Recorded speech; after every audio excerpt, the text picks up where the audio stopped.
What is up, hooligans? And happy freedom. Welcome to another episode of Coffee with Hooligans, where we try to make the news suck a little less. KJP's walking out on stage right now, so let's get this rolling. Make sure you hit that thumbs up over on Rumble. At the top. In the coming days, the President and First Lady will travel to New Orleans, Louisiana. The President and First Lady will grieve with the families and community members impacted by the tragic attack on January 1st and meet with local and state officials on the ground. The President has been extremely focused on ensuring that everything possible be done to complete this investigation, ensure the safety of the community, and provide any and all federal assistance to support state and local officials. Since Wednesday, the President has held regular meetings with his Homeland Security team to receive the latest information on the investigation and convey the need to do everything possible to complete this investigation and keep the American people safe. The President has also spoken to the mayor of New Orleans and the governor of Louisiana to offer support to both state and local officials. His team remains in close touch with their teams. And as the President said earlier today, you heard him moments ago, he has spoken with the families of the victims. As he made clear, there is no justification for violence of any kind, and we will not tolerate any attack on any of our nation's communities. The President continues to receive regular updates on both the investigation into the terrorist attack in New Orleans and the truck explosion in Las Vegas. Both cases remain active investigations, and I will refer you to the law enforcement to speak further about them. Next, as you all know, steel and steel workers who produce it are the backbone of our economy and national security, powering our autos, our infrastructure, our defense. Without domestic steel production and domestic steel workers, our nation is less strong and less secure.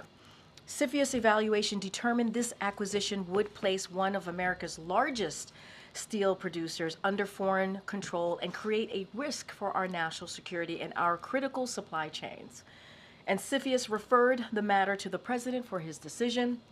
So, the President took action to block the deal to U.S. Steel U.S. Steel remains a proud American company, American-owned, American-operated, by American union steelworkers, and the best in the world.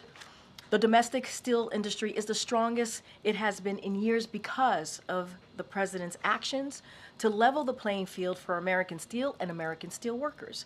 And the United States remains an open economy with record foreign direct investments under President Biden's leadership. As foreign competitors like China distort global steel markets through unfair trade practices, such as dumping and overproduction, it is critical that we have a strong domestic steel industry that protects our national security and our supply chains. Today, the President demonstrated once again that he will always act to protect the security of this nation as well as the resilience of our supply. And then, so with that, I'm going to, before I take questions, I wanted to add one more thing, which we haven't done in a while, which is talk about the week ahead, next week, and then we'll go into questions.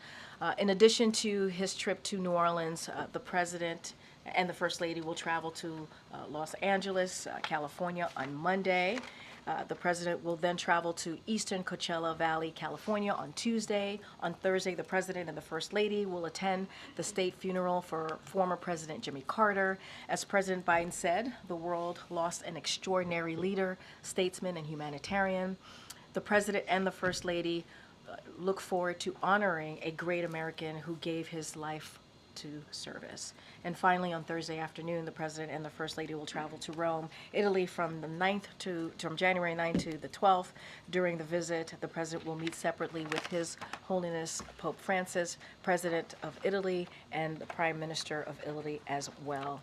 And as always, we'll have more to share as we get closer to the trips and events to come. But before I even go to your questions, I have one more thing that I wanted to add, a personal note. Jeremy and Jacob Thank you so much for your service.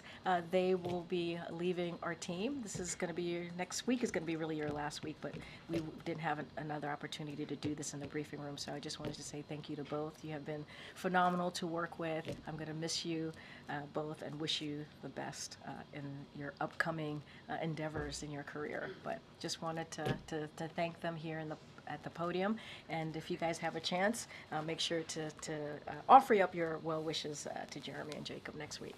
And with that, you have the first question, Fatima. Thank you, Karine. I have 3 questions. Sure.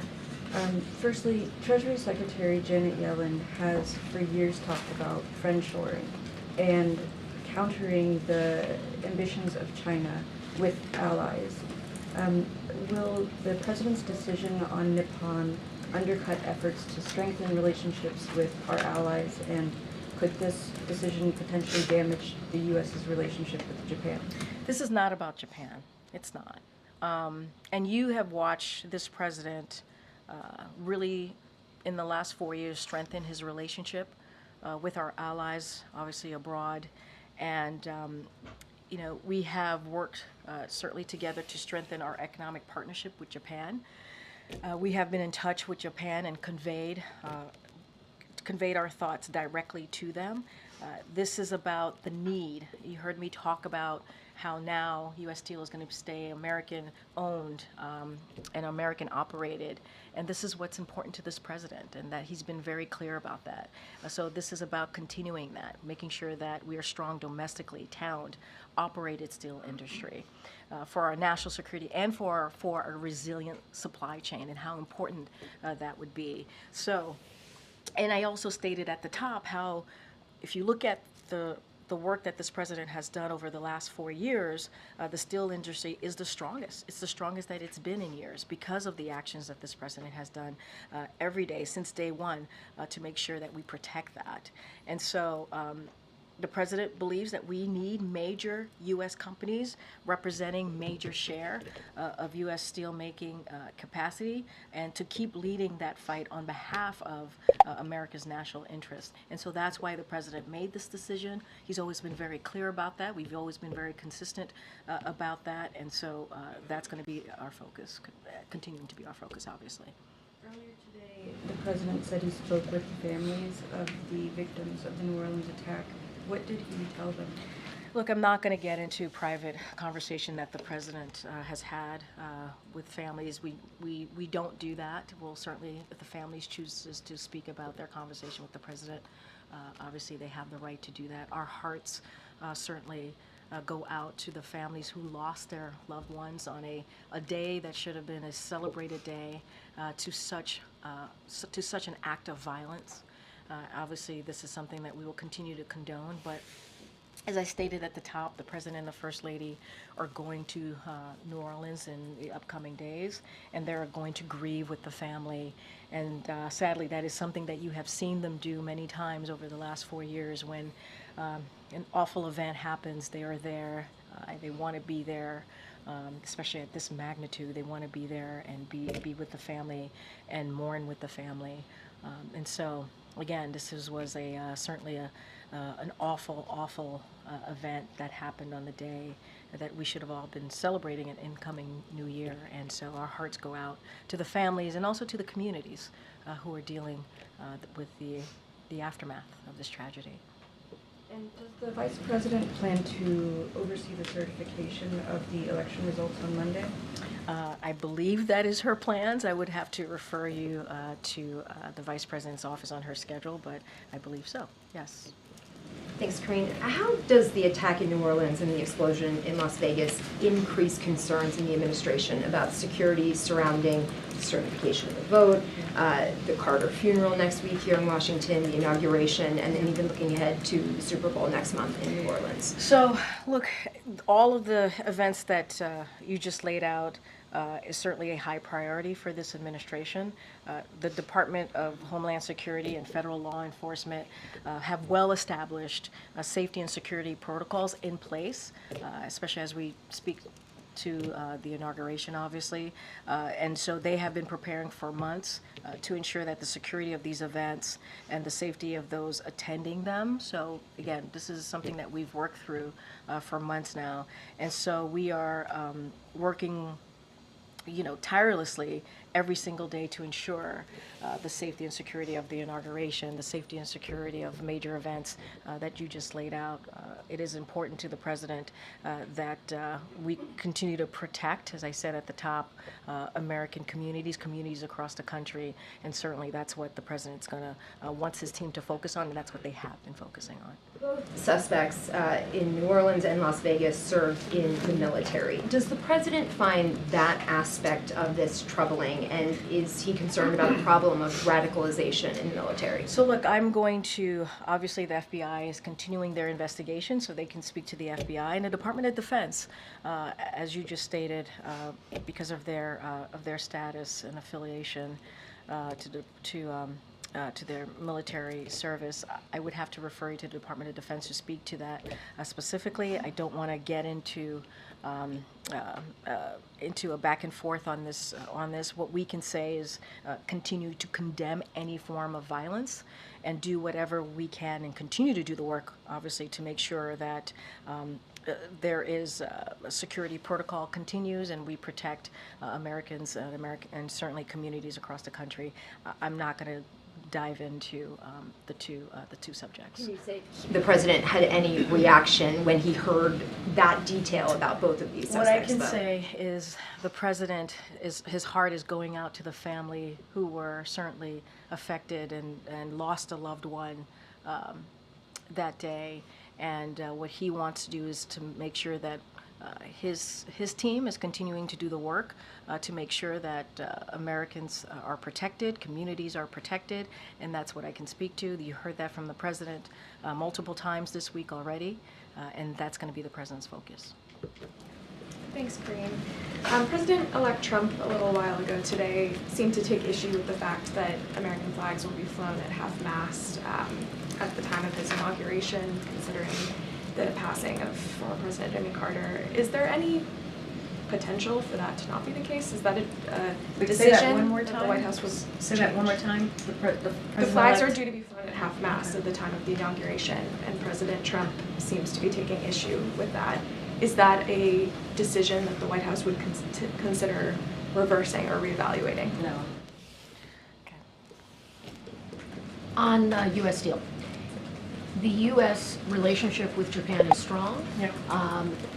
What is the national security concern the president sees by having this investment in an American company? So look, you saw the president's statement. He talks about the CFIUS evaluation, how they determined that evaluation, how they got to their, again, determination that this acquisition would place one of America's largest steel producers under the foreign control and create risk of our national security. This is from CFIUS. They are independent. The president said he was going to let the process play out, and it has played out. And so if you think about our national security and our critical supply chain, CFIUS, referred the matter to the president to make that decision. And so the president took that very seriously. He's always going to make sure that we put Americans first, and that is how you saw this decision play out from this president. And I talked about China and how they tend to distort the global market steel through unfair trade practices.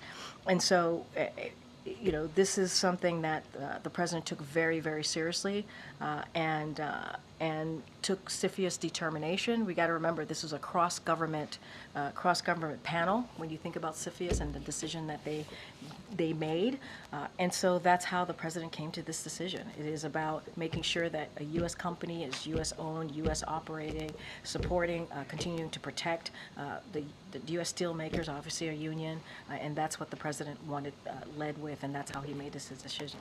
Is it political? No, it's not. This is, again, as I was answering that question, we've always said CFIUS is an independent body. We let this process play out. We made sure that this process play out, and that's exactly what we did. And CFIUS made a determination, And they said this acquisition would create risk for our national security and our critical supply chain. And the president took that really very seriously. And he took a careful look at the CFIUS evaluation, and so he decided to block this deal. One other, President-elect Trump had communicated on his social media some inaccurate information related to New Orleans early on. Is the president at all concerned about the flow of information and briefing and access to whatever intelligence or whatever he might need in terms of this transition? Is he comfortable with the information flow to the president-elect on matters like this? I mean, look, and I'm actually glad you asked this question, because one of the things that you all do as a journalist body is that you were able to fact check and say that what was stated by the president-elect was simply false. And I think that is important, right? Which is why we respect the hard work that all of you do. As it relates, What did he say that was false? And the information that he gets, obviously that's something for ODNI if it's related to intelligence and specific information in that nature. I'm not going to speculate beyond that, and I'm just going to leave it there. Just three things. The FBI, NCTC, DHS put out a law enforcement bulletin earlier today warning of copycat attacks in the wake of New Orleans. What assurances can the White House offer to the public, many of whom might be scared of this kind of vehicle ramming attack? And to build on the earlier question, beyond just radicalization, is there a wider concern about the mental health implications connected to service members, given the similarities? Yeah, so as it relates to the second part of your question, I'm going to have to refer you to the Department of Defense. They can speak to that. I'm not going to litigate that from here.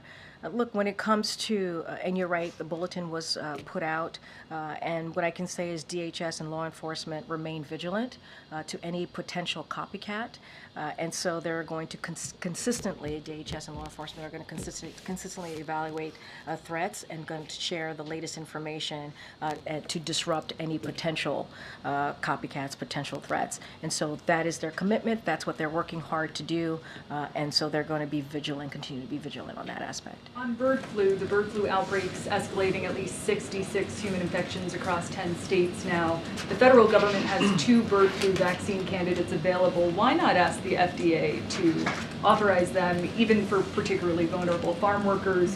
Why defer a decision on a vaccine to the next administration? And so, look, that is something, as you know, the FDA, that is something that they decide on. They have a committee that when they have to make decisions like this, so I would have to leave it to them on how they move forward with that. Look, we take this very seriously. And USDA, HHS are on top of this. We are in touch with them. They're certainly in touch with local authorities on this. And so I do want to be very clear that CDC has been have said themselves that the risk to the general public is still low. And so we want to make sure that the American people are listening to CDC, and they certainly need to continue to do so. And we want to make sure, obviously, the nation's food supply remains safe. And so a couple things that I do want to lay out that we have been able to do from this administration, which is protect, we made sure that since March, when this was detected, to protect the public health, protect animal health, protect our nation's food supply, and monitor all trends to prevent the spread of avian flu. So this work is going to continue. All relevant federal agencies continue to coordinate, as I just stated, with local authorities. And so we're going to do that, be consistent with that as we've done since March. And so that's what the administration is going to focus on. But is the president concerned about deferring a decision about a vaccine to the next administration? I'm not going to get into hypotheticals about what the next administration is going to do or not do. This is something that rests in the world of FDA, and so we want to let them lead by science and the facts. We've been pretty consistent on that over the last 4 years, and so we're going to leave it to FDA. But I'm just not going to get into hypotheticals about what the next administration is going to do or not do. Last thing on a different topic, there have been reports that Chinese government hackers have breached a really sensitive office within the U.S. Treasury. OFAC, of course, administers economic sanctions What more can you tell us about the scope of this and what information has been compromised? So what I can say is the president was briefed on this. We are closely tracking the incident.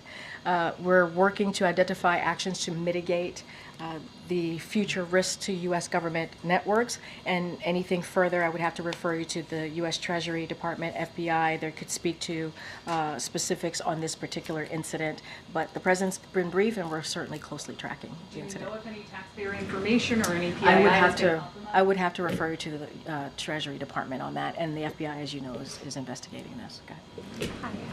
Has the president signed the Social Security Fairness Act?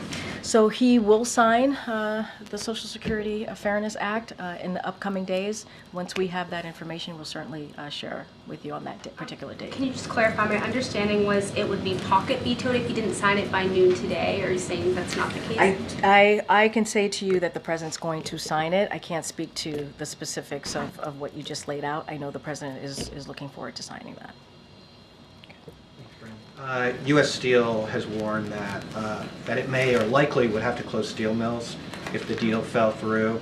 To what degree did the president take that into consideration? So I can say this, that we are confident, the president is confident that domestic steel and domestic steel workers are going to continue to thrive because of the work that he's done, because of the commitment that he has had to this industry. As I said at the top, this is the strongest, it's in its strongest, the steel industry is the strongest that it's been in years because of what the president has been able to do. And you think about manufacturing investment, you think about tariffs on Chinese steel imports, that has made the industry stronger. Those actions that the president has taken, you've seen more than 100 new steel and iron mills have opened since the president took office. So we're very confident that this is an industry that's going to continue to thrive. If there are mills that are closed, if there are layoffs, would the president need to take some responsibility for that? I mean, that's a hypothetical. I'm not going to get into hypotheticals. What I can say is the president has taken strong actions over the last 4 years. I just mentioned 100 new steel mills that were created. What he was able to do on Chinese steel imports, tariffs on Chinese steel imports, that has made that industry stronger. Manufacturing investments, all of that has made that industry stronger. And so we believe it's going to continue to thrive. I'm not going to get into hypotheticals from here. Obviously, the president took this decision. He really took it seriously and made a decision on behalf of the American people, and that's how he came to this decision. Obviously, this is a president that has had a lot of focus and wanting to continue to make sure we uplifted certainly union workers, and that's what you've seen from this president. A number of the president's actions in recent days have seemed intended to undercut some of the threats that the president-elect has made or actions that he'd said have put into place. He awarded the Presidential Citizens Medal to Liz Cheney, who the president-elect has said should be in jail. You all have the upcoming monument declarations next week, and also the decision that the president is expected to make on banning drilling in certain federal waters. Are there other actions that we should expect from him in the coming days that he's planning to take in anticipation of President Trump? So I'm going to be clear. I don't have any announcements to make on any of the things that you just laid out, policy announcements to make. So don't want to get ahead of where we are. What the president is doing and what he said he would do is continue to focus on the American people, continue to deliver on critical investments. That static is on their end. Matters of the direction as we move forward as a country. Look, if you think about, for example, the monuments and those decisions that he's made on protecting more than 46 million land and water. I think that shows the president's commitment to make sure that we preserve our environment, that we can really focus on climate investment, climate change. I mean, there's nothing new there. That's been part of the president's platform from the beginning. He happens to really respect Liz Cheney. He happens to really respect the congressman, and that's why he made that decision. And look, the president is always going to lift up Americans that have put their country first, is what we have seen, and he's done that throughout the 4 years, not just this past week. He's going to always make decisions that he believes is best for the American people. I mean, there's nothing new there. I think that is, if you look at what the president's done in the last 4 years, this is all consistent to what he believes, and what he believes is the best way to move this country forward. Are there other actions that we should anticipate? I'm not going to get ahead of the president. We have 17 days left in this administration. The president has a jam-packed schedule, and he's going to continue to focus on ways that we can move forward, invest in this country, invest in communities, and continue to lift up all the all that he believes this country can be. Thank you. President Biden has staked his presidency on the preservation of democracy and has commemorated January 6th in different ways every year. What, if anything, will he do to commemorate the anniversary on Monday? And in that context, does he still believe Donald Trump is a threat to democracy? Look, I don't have anything to share at this moment. You will hear from the president about January 6th, his thoughts on January 6th in 2021. Nothing has changed. And I think this is a president that has spoken multiple times in the last 4 years and beyond about democracy, the importance of democracy, protecting our democracy. And so I would expect that he will continue to be steadfast on that. And then I imagine the president is reflecting on Jimmy Carter this week, and so much of Carter's legacy is his service to both the nation and the world in this post-presidency. So I wonder how President Biden is thinking about his own post-presidential service and what he wants that legacy to be. I'm not going to get ahead of this president. He's going to have an opportunity to speak to all of you. You're going to hear from him many times in the next 17 days about his thoughts about his presidency. I'm going to let him speak for himself. But I think if you look at the last 4 years, what he's been able to do, whether it's climate change, whether it's bringing the economy back on its feet, whether it's investment, manufacturing investment in this country, he's had a historic presidency. He's done more in one term than most historically shitty terms.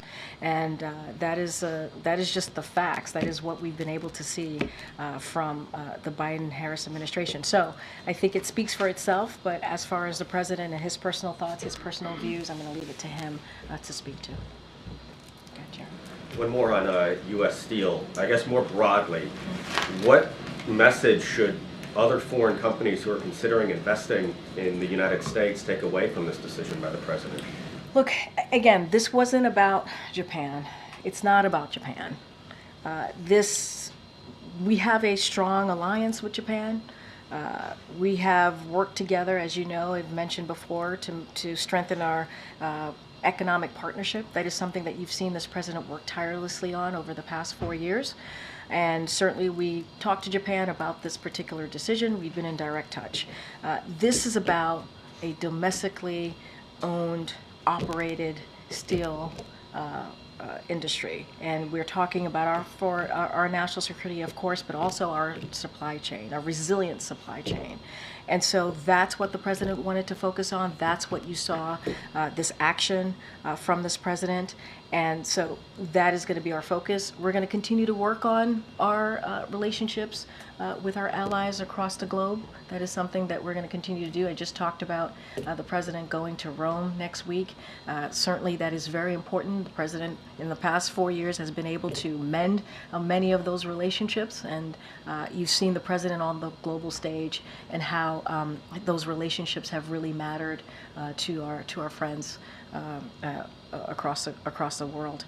And so that's how we see this. This is not about Japan. This is about what is right for America, and what is right, and how he saw the best way to move forward with this decision. Remember, CFIUS did this analysis, and they provided us with their thoughts, and the president took this very seriously. So it's specific to steel. That is sort of an industry that is maybe viewed differently than other, like whether it's IT or chips or any other industry that a lot of foreign investment has come into the country for.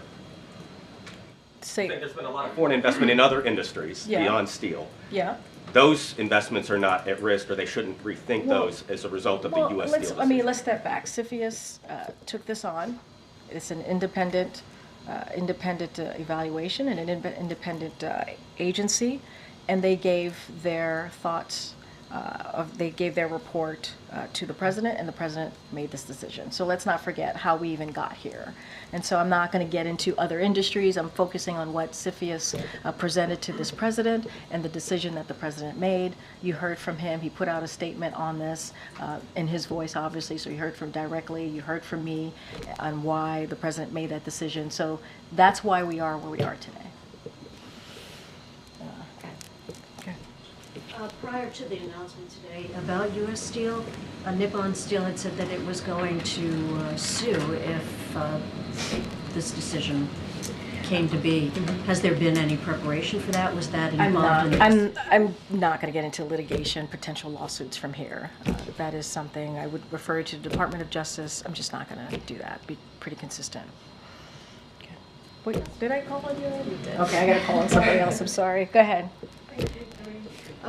Human rights and upholding international law has been made priority for the Biden administration.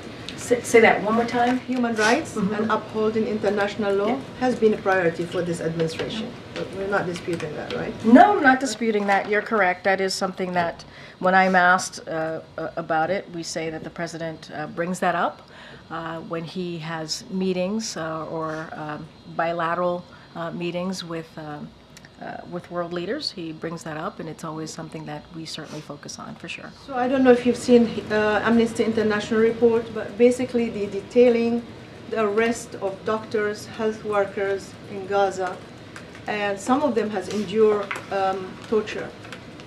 On December 27th, Dr. Hussam Abu Safia, he is the doctor for Kemal Adwan Hospital, was arrested. And till now, we don't know what is his whereabouts, and there is fear from Amnesty International for his life. What is the White House doing to talk with a close ally like yours, which is Israel, to make sure that his life is spared and he's safe? So on that particular matter, I don't have anything to share on any conversation on that specific amnesty situation. On that Pacific situation? When it comes to humanitarian assistance, we continue certainly to be concerned of the lack of humanitarian assistance. This is something that we talk directly with our Israeli counterparts in the government, and so we will continue to do that. You've seen Secretary Blinken and others who have gone into the region and have those conversations with Israel about that. I don't have anything to share about that particular instance. I would have to talk to the team, but that is something that we certainly take very seriously when it comes to humanitarian aid and humanitarian workers being able to be allowed to the job. But I can't speak to that particular report. I have to talk to our team. I want to be really, really mindful on that. But would you agree that arresting doctors in hospitals is a violation of human rights? And again, I want to be super mindful because you're asking me about a particular incident that has occurred, and I just want to make sure I have all of the information. I don't want to give you an answer without having all the information, and so I'm just going to be super mindful and leave it there. Okay. All right. Okay. Thank you. Is the president following the House Speaker election process today? He So- has worked with Mike Johnson. Does he want to see the process play out smoothly? So look, we've always been very clear from here, from this administration, that we do not inject ourselves into any leadership election that is happening in Congress. It doesn't matter if it's a Democrat or Republican, we stay out of it. The president's going to continue to focus on the job that he has ahead, 17 days of a jam-packed schedule, focusing on the American people. We're going to let Congress do their business. And why is the administration calling for cancer warning labels on alcohol now at the end of the term when there's minimal political capital? Were there conversations with Congress, and was there any pushback? So look, we obviously take any report that comes from an independent advisory. Obviously, we take the findings very seriously, as we do now. It is important that Americans are informed and about decisions that they have to make for themselves. As it relates to this particular report, I have to refer you to the Surgeon General's office, but certainly we take any independent advisory report very, very seriously. I don't have anything beyond that. Okay. Thanks, guys. Thank you, everybody. Does the president still consider white supremacy the greatest terrorist threat to the United States? Hold on a second. I want to hear what he said at the end. Something about white supremacy. Hold on. Pushback. So look, we advisory. See the greatest terrorist threat to the United States? Maybe not. Maybe not. I thought he said something about white supremacy. She had to like peel herself off the podium, looking like she hates her life. Well, let's read through the schedule really quick. Then we'll go ahead and get into some real news now that the lying and crying is over at the White House. Holy. How many more days we got of that nonsense? What the hell? Where's my clock? Oh, there we go. 17 days. 17 days. Good stuff. Can't wait. Let's see. Today's the 3rd. They should have sworn in the new Congress and all that. Now we got 3 more days till the certification process. That's what I'm really waiting to see. Waiting to see what that's like. Klaus Daniels, you decided to join us today. It's very nice. Very nice. Thanks for coming to work today. We're going to be starting off with this video titled CDC Searching for Pandemic Red Flags Related to the Bird Flu. This, of course, is fear-mongering propaganda. We're just going to cover it just to see what they're telling the normies and how fearful they should be of the bird flu.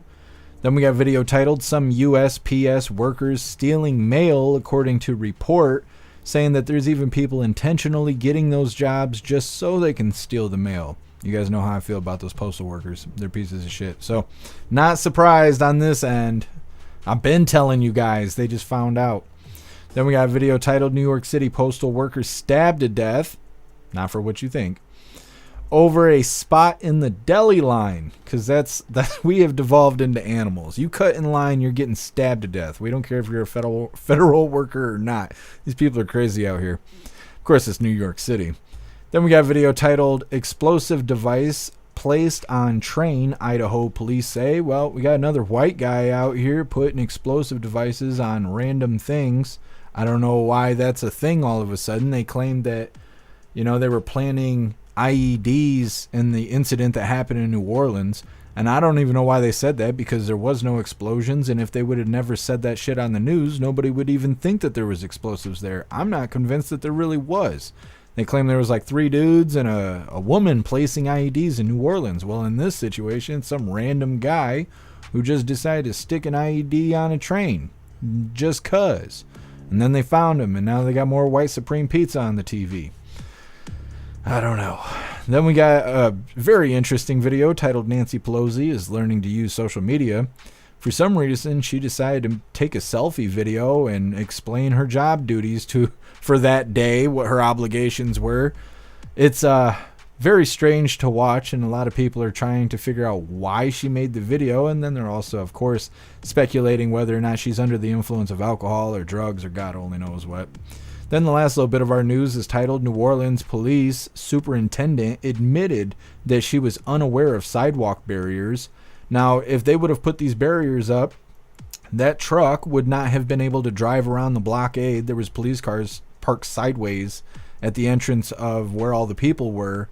And if they would have had these barriers up, the asshole, the ISIS sympathizer, as they're calling him, wouldn't have been able to drive into the crowd. So I feel like it's solely on the superintendent that event even happened that way, because it wouldn't have been able to if she would have been aware that these barriers existed for those specific reasons. Then we got 2 funny videos of the day. First one's titled A Hooligan New Year's Resolution, and our official funny video of the day is titled A Greek Hero I've Never Heard of.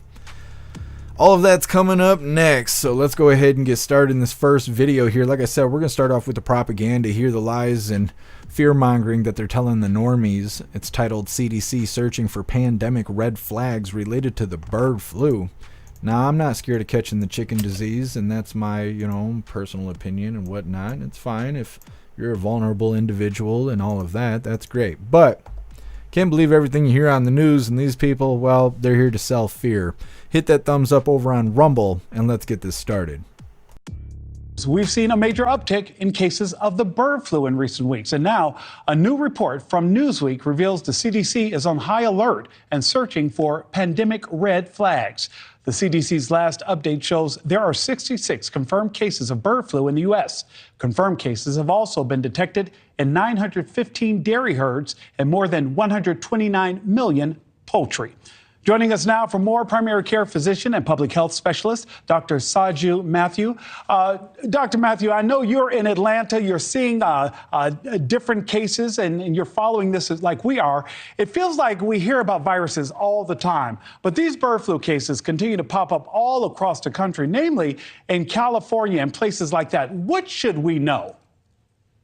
Well, Nick, here's the deal. So far, most of the cases have been amongst poultry workers, commercial farm workers, and they are constantly exposed to the bird flu. This one severe case in Louisiana is what's concerned public health officials like me, because that is the first severe case of bird flu from dead birds in that patient's backyard.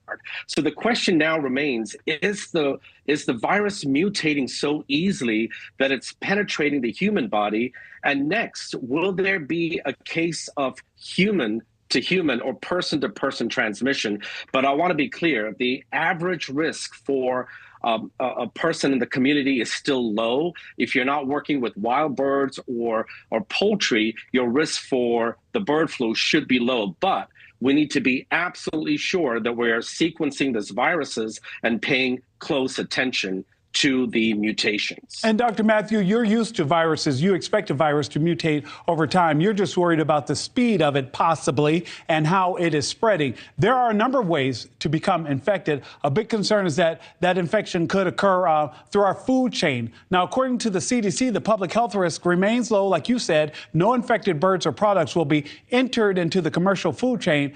When it comes to poultry, though, and eggs, any chances that it could affect the things that families consume, and are there any changes that families should make? Ultimately, when you think about decreasing your risk, the average risk for an average American family, you want to make sure you avoid raw food. You want to make sure that you are pasteurizing your milk. Avoid raw milk. And in the cases of the number of cats that have also gotten the bird flu, if you're a pet owner, try to keep your cats indoors. And again, always make sure that it's commercial pet food and that we're all avoiding raw milk. Those are some of the steps that the average person can take to decrease the risk. Dr. Matthew, I know you practice family medicine. What are you telling your patients who a concerned parent comes in and like, my kid's been coughing, I'm really worried here. What should people do? I have a minute left and I'd like for you to give us something we can take away. Well, here's the deal. We have vaccines. We have vaccines against RSV. This is still the time where you can get vaccinated against the flu, COVID-19. So if you're sick, the most important thing is to obviously see a doctor. There are remedies. There are antivirals for a lot of these viruses. But I'm telling you right now in the emergency rooms, we are being swamped by these 4 viruses. Mostly wear a mask if you're in congested spaces, wash your hands, and it's not too late to still get vaccinated. Dr. Saju Matthew, thank you so much for joining me this morning. You bet. Thank you for watching. Go to Well, now we need to ban the assault birds. People out here catching chicken disease. I don't know. For some reason, I'm just not that worried about it.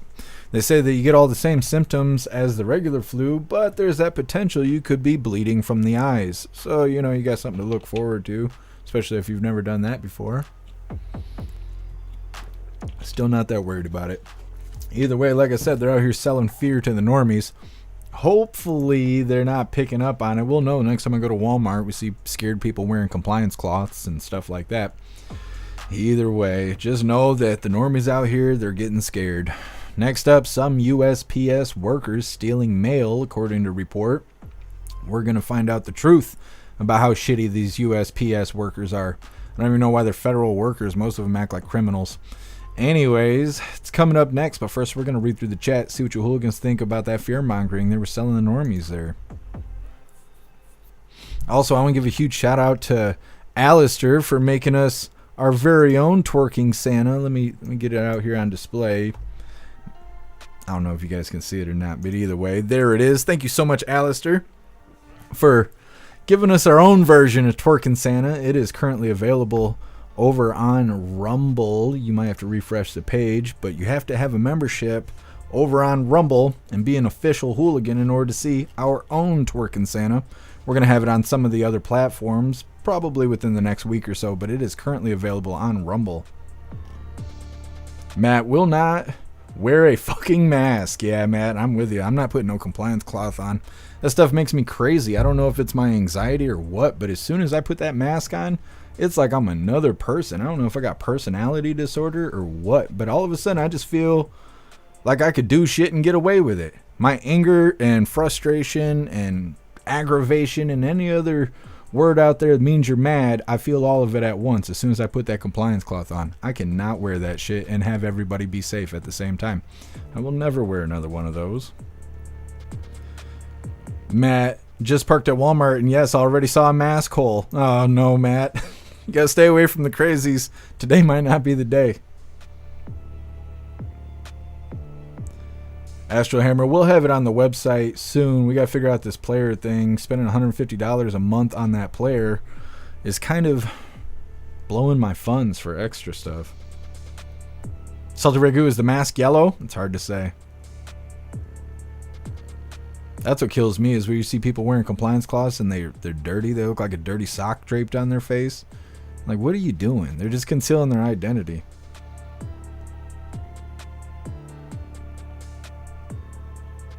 Salty Ragu, oh shit, I should run out and get vaccinations. Nah, Salty Ragu, costs too much. It ain't worth it. Here, Juicer, avoid raw milk. Get fucked. I'm going to see the Mennonites tomorrow. Yeah, here, Juicer. Sam, well, I don't eat pet food or drink raw milk. You're probably in the clear, Sam. Just don't bang any chickens and you'll be fine. You'll be fine.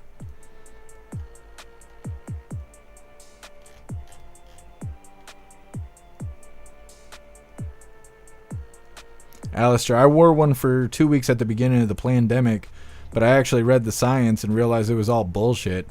Yeah, Alistair, I had to wear one when I was working in the factory, and I hated it. They made us wear cloth masks, and then we had to wear a face shield on top of it, and then we had shower curtains dividing all of us. Even though we're supposed to hand each other parts, we had to wear gloves and wipe everything down with hand sanitizer and alcohol. I hated it. I hated all of that stuff. Snooks, we'll see. Yeah, if we weren't paying for that player, we would be able to upgrade our chat and have more emojis over there.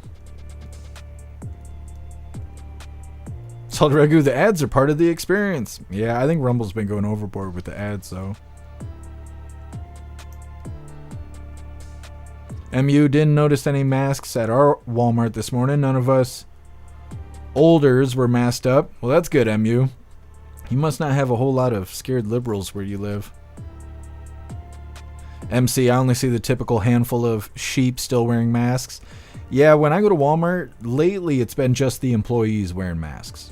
Like, I don't know if they only hire liberals. One of them's got like bright green hair right now. Like, you could see that person from across the store. You could see it through the aisles. Like, that's how bright their hair is. But usually those are the only people I see wearing a mask. We'll see over the weekend. That's when I normally go to Walmart. What's up, Kelly? Happy freedom to you. Life like, any updates on the Speaker of the House votes? No, I don't have anything like that on the schedule. I know that they were supposed to start getting into things, but I don't know much about it. Done. Rumble's ads lately have been like, hey, the world is coming to an end. You're going to need this. Yeah, Dutton. I've seen a couple Rumble ads, but I got Brave browser, so I usually don't see any ads.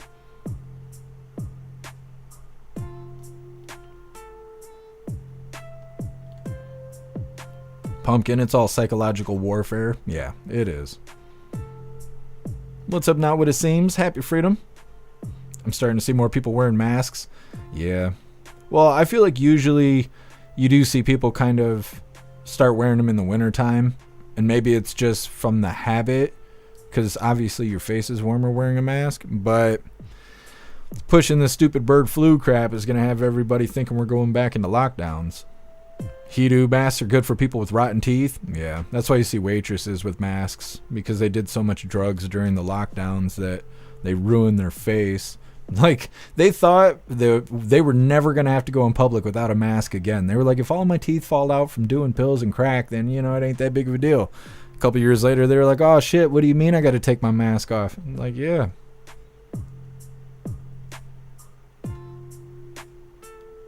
Mr. B knew some people never stopped wearing them. Yeah, it's sad. People are that stupid. What's up, Mike T? Happy freedom to you.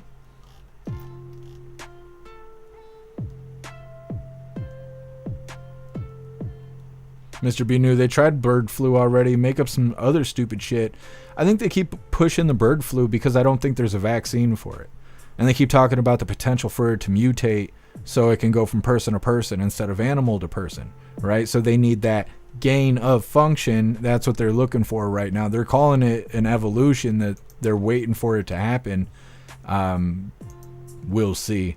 But I think that's why they do it, is because if they can make claims that it goes from person to person, it got that gain of function, then they can start telling us to be real scared because they don't have a vaccine for it. And so I think that's why they keep pushing it.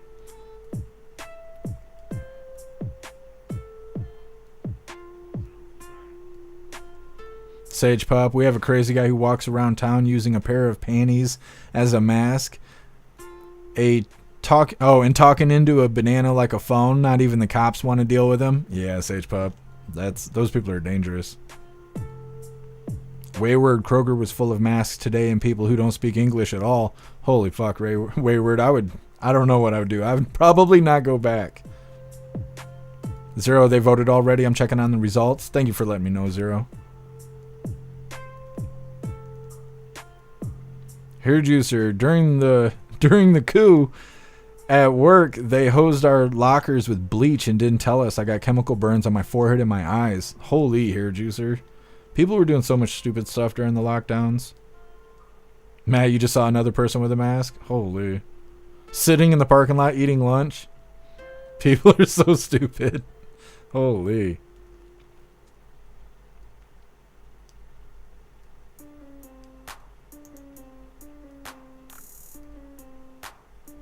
Orgasmatron, bird is the word. That's right. You don't want to catch that chicken flu. It'll get you. What's up, Garlic Press? Happy freedom to you.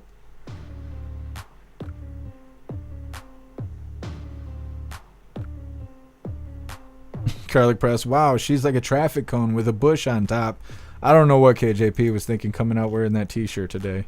Looking like yellow snow. What's up, Proud Patriot Girly? Happy freedom to you.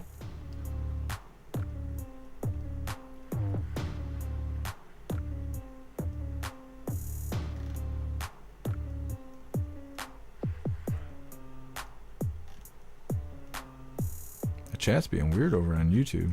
Oh, that's why.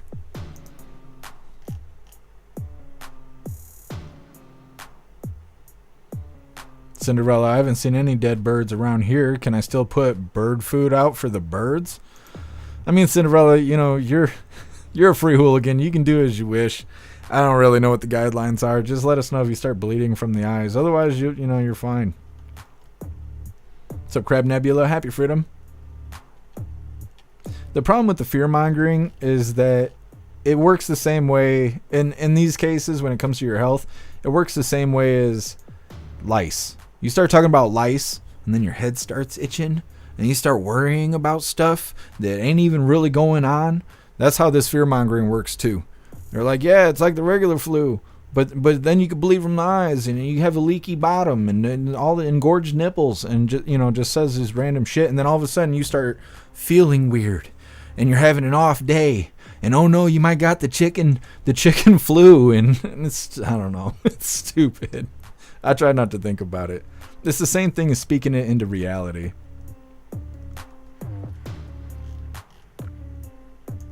See, now my head's itching. See, I went and said all that shit. Holly, happy freedom to you. I see scared libs wearing masks, driving in their cars alone. Yeah, I don't know why that frustrates me so much. Seeing people isolated wearing a mask, it's like, what, are you scared of yourself? That mask ain't gonna save you. 0. Currently, as it stands, the vote is Johnson 216, Jeffries 215, and 3 votes for others from the Hill. Thank you for letting me know, 0. They're trying to make Jeffries, isn't his name like Joaquin Jeffries or something like that? He's like Diet Obama. Is that who Johnson's going against?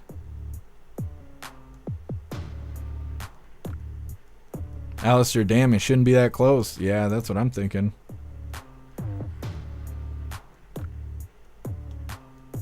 Matt, I had to stop watching Salty's replays on Rumble because the amount of commercials, it was impossible to watch.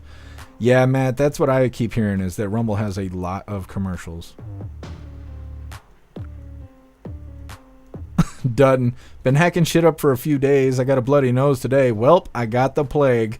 Nah, Dutton, you'll be all right. I know I've been feeling the same way. I've been just, like, my sinuses is nonstop draining. I wake up blowing my nose over and over and over.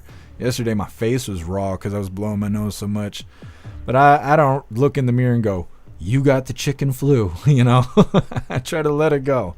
Let it go. Dutton, gotta live in fear. Give you something to look forward to.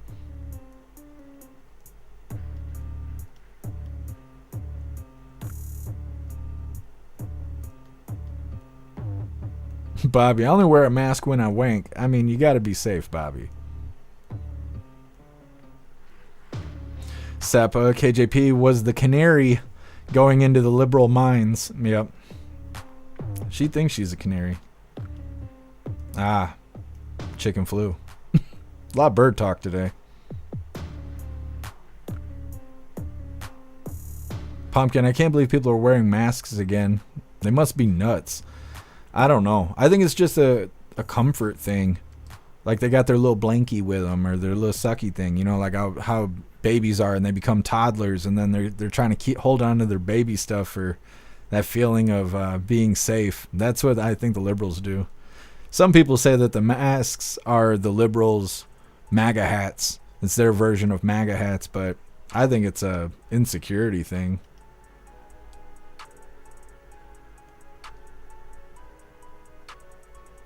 Wayward, I live right outside a sanctuary area. Used to be right in it. Yeah, Wayward, that's rough. I don't know where the sanctuary cities are around me. In Michigan, things aren't loud like that. They're not. Detroit might be. I know Dearborn potentially could be. Could be Kalamazoo, could be Grand Rapids, could be Lansing, could be Muskegon, could be places like that. But where I live, ain't no sanctuary out here. You come around here looking for trouble, you might just disappear. You never know. What's up, CJ? Happy Freedom. Brave Browser for the win for all the social media sites. Yeah, CJ, absolutely. Yeah, I like Brave Browser. It's been a long time since I've had to watch ads.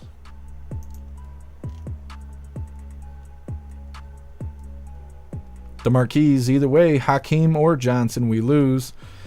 See, some people like Johnson, but I don't know. I don't really know how to feel about Johnson, but I know Hakeem Jeffries he's a Democrat, and he thinks he's Obama and all this stuff. I don't know. He's a man without an identity.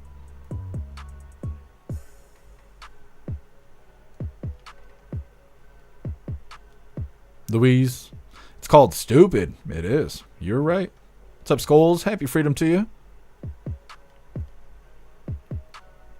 Bubba, breaking Johnson elected speaker. Awesome. I mean, as awesome as it's going to get.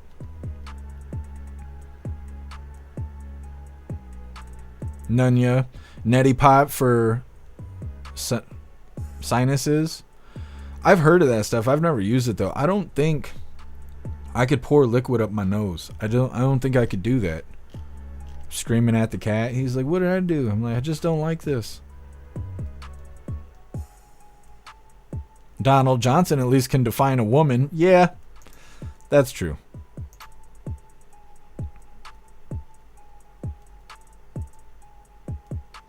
Astra Hammer, Lansing. Yeah, that's what I was thinking. Lansing is probably open arms for all criminals. Yeah, here, Juicer, I think you're right. But I think he's better than Jeffries, though.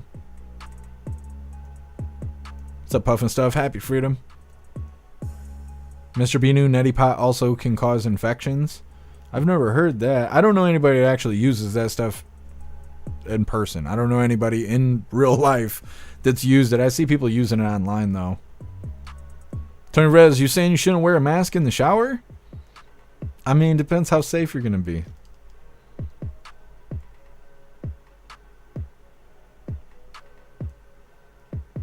Salty Ragu, nitty pot that shit live. Nah, that's graphic content. There's no way. Zero, Mike Johnson wins, just announced. Thank you, Zero. Sage Pub, Jeff Mack for Speaker of the House. No, Caroline Levitt needs to move over. I'm supposed to be the press secretary. She just doesn't know it yet. She'll just keep my seat warm.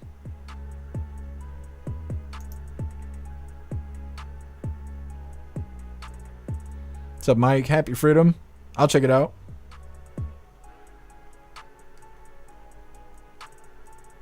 Cinderella, when I die, I will come back as a cat. So Jeff better adopt me. You got it, Cinderella. Who knows? I might kick the bucket before you. Donna, grow your own mint. Great for sinuses, good for headaches and fever. I have grown mint before, but I don't have any right now because Klaus Daniels destroyed it. I'll have to get some more.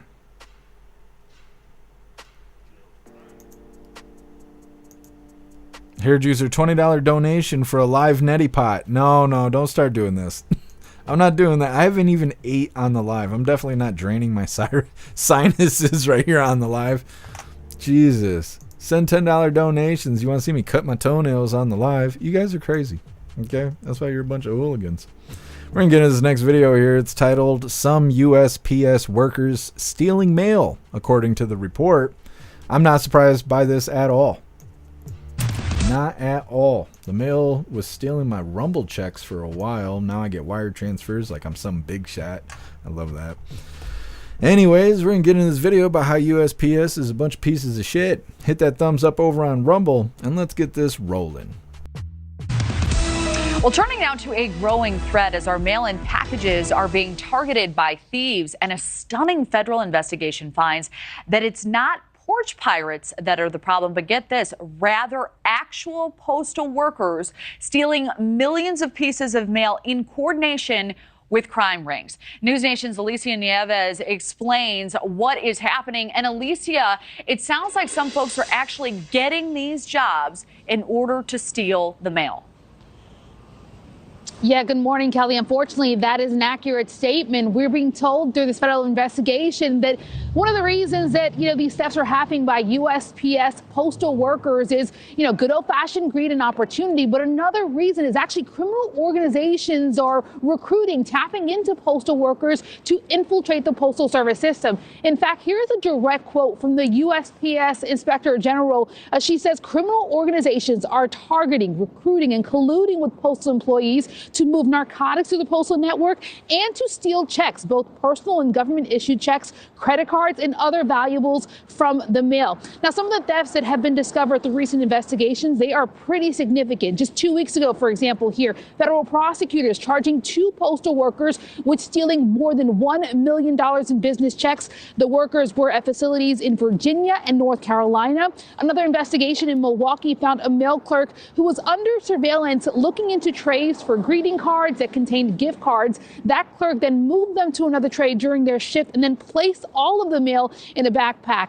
Now, mail clerks and handlers being allowed to carry backpacks and personal belongings while working or sorting through the mail, that has really been a major way these thefts are occurring, according to this investigation. And another example here, St. Louis, a mail handler stole 55 out of 150 packages out of a truck. That investigation finding other mail handlers were actually working as sort of lookouts, if you will, while they were stashing and storing packages in their jackets and other belongings. 7 workers in that case, in that investigation in St. Louis, they were either fired or resigned. Again, this just showing how widespread this issue is. And according to this report and investigation, this has been an issue that's been growing over the last 4 years, Kelly. Thanks for watching, everybody. Go to... It's so hard to hear the news from that woman. I can't tell if she's drawing a circle around her mouth or if she's injected her lips to the point where they're about to just pop right off her face. I can't tell. It just looks like scarred tissue all around her mouth. I don't know. It's not good. It's not good. It looks prolapsy. I don't know. It's not good, though. I'll tell you that. Either way, USPS workers are total trash. Sounds like they need to raise their standards for hiring practices. That's what it sounds like to me. If they have to worry about people trying to join the mail force so they can commit crime, then they need to lift their standards. I thought you had to drug test and all that other stuff, do a background check and all that to be working, for the post office. I don't see why anybody would be like, yeah, let's get a job there so we can steal everything. I mean, I would think that the hoops to jump through to work there would be so high, but apparently not. Like I said, I've had all kinds of stuff stolen out of the mail. I haven't lately, which is great, but I have over the last couple of years, and it sucks. Again, these are federal workers. These are people who make too much money and get too many days off for no reason, for being a dusty piece of shit. You want to go in there and buy 10 stamps, and they act like you wrecked their whole day. Hate that. Hate those people. Can't stand them. Can't stand them at all. And now they're stealing our shit. I don't know. They need to do something about that before there's any kind of retaliation. Next up, New York City postal workers stabbed to death over a spot in the Deli line. Well, they might be pieces of shit, but I don't think they deserve to necessarily be stabbed to death in the Deli line. It's coming up next, but first we're going to read through the chat, see what you hooligans think about the USPS stealing our mail. Breeze by you, I don't trust the mail. Yeah, me either. Happy freedom to you, Breeze by you. Yeah, Breeze by you, that's what she looked like. Salty Ragu, suddenly FedEx isn't so bad. Nah, FedEx is trash too.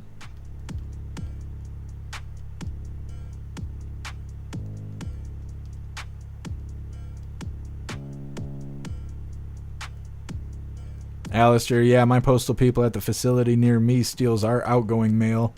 Yeah, Alistair, I don't know. People don't have integrity anymore. Like, not at all.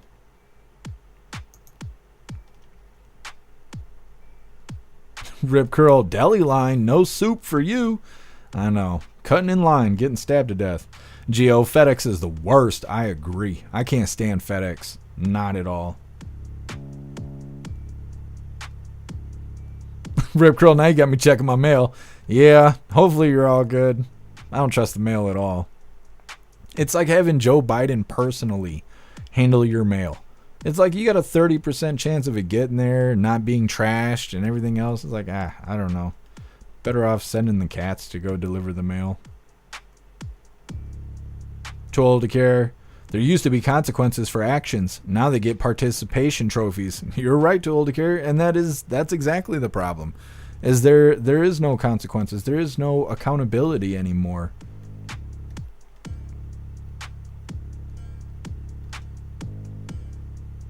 Crab Nebula stretch marks around the mouth. I don't know.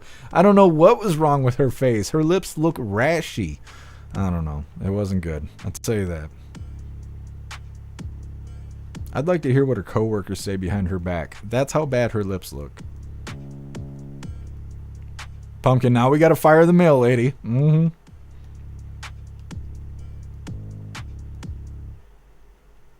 Energy Woman, I'm so sick of these criminals that we pay for. Yeah, me too. Federal workers, they get federal holidays while they're not stealing our mail, damaging our products and whatnot. SEPA, no big deal. It's just a peaceful theft protest. That's right. There'll be people out there saying, well, they deserve it. Okay, you shouldn't be able to hold these people accountable. It's kind of like reparations. That's what they say about the shoplifting. They're like, well, you shouldn't do anything about the shoplifting. Those people, they just need reparations. They wouldn't need to commit crime if it wasn't for the systematic racism. That's what I don't know. It's so stupid. They justify criminal activity any way they can. Because people are stupid. Liberals and Democrats. They're always trying to say that the criminal is the victim. Pumpkin, do we need the Pony Express again? I mean, we need something. We need a hooligan mail system. Something we can trust. Alistair, Trump rally on the 19th? Hell yeah. What? I haven't heard anything about a Trump rally. Indoor rally. Interesting. On the 19th. What day is that? Watch it be a Sunday. I don't care if it's Sunday or not. Oh, it is a fucking Sunday. I can't believe it. Well, I assume we'll be covering that Trump rally on that Sunday. We'll see how it goes. Snooks, it's at the Capitol Arena in D.C. Awesome. What's up, Jay Spray? Happy freedom to you.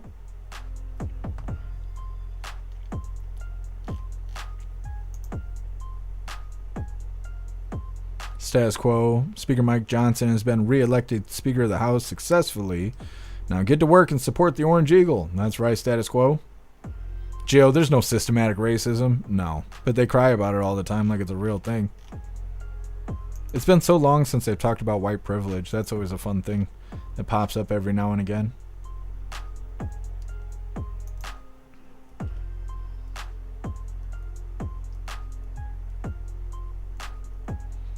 Dead end. I used to be a carrier for 10 years. It's not all of them, just like any other place, good and bad. Overall, it needs serious overhaul. There's a lot of trash there. Yeah, dead end. Absolutely. All places have good people and bad people, and a lot of times when there is problems with a business, very seldomly is it the owner's fault directly. It's normally shitty-ass employees and management. Management is doing piss poor job. Now, in a way, it is up to the owner. They should be hiring people and maintaining that they're following the rules and policies and stuff. And that's what most people don't do. In management, they turn into Nazis. They get favorites. Employees don't work the way they're supposed to. And the business, therefore, doesn't run the way it's supposed to. Every factory I've ever worked at, pretty much every restaurant I've ever worked at, it's been the same way. You get management and certain employees that just don't do what they're supposed to do, and everything runs like shit, and then all of a sudden nobody knows why. They don't know why. And it's because people keep around those bad eggs and stuff. I don't know. People are people. Some spirit matter. Happy freedom to you. Dead end. Oh, for sure. The management is horrible. Yeah. Seeing it, I feel like 9 times out of 10, that's what it comes to. Bad management. You know, employees are going to be employees. They're just like children. If you look the other way, they're going to take a seat. That's just the way it is. You got good managers putting a foot in their ass and making them run like a well-oiled machine. You can provide a good service. The problem is they get big, fat, stupid people in there to do the management who just bark orders and then go sit on their ass for 10 hours and nothing gets done. And then they make excuses. They blame lower-level employees, stuff like that. So, yeah, management. Always comes back to management.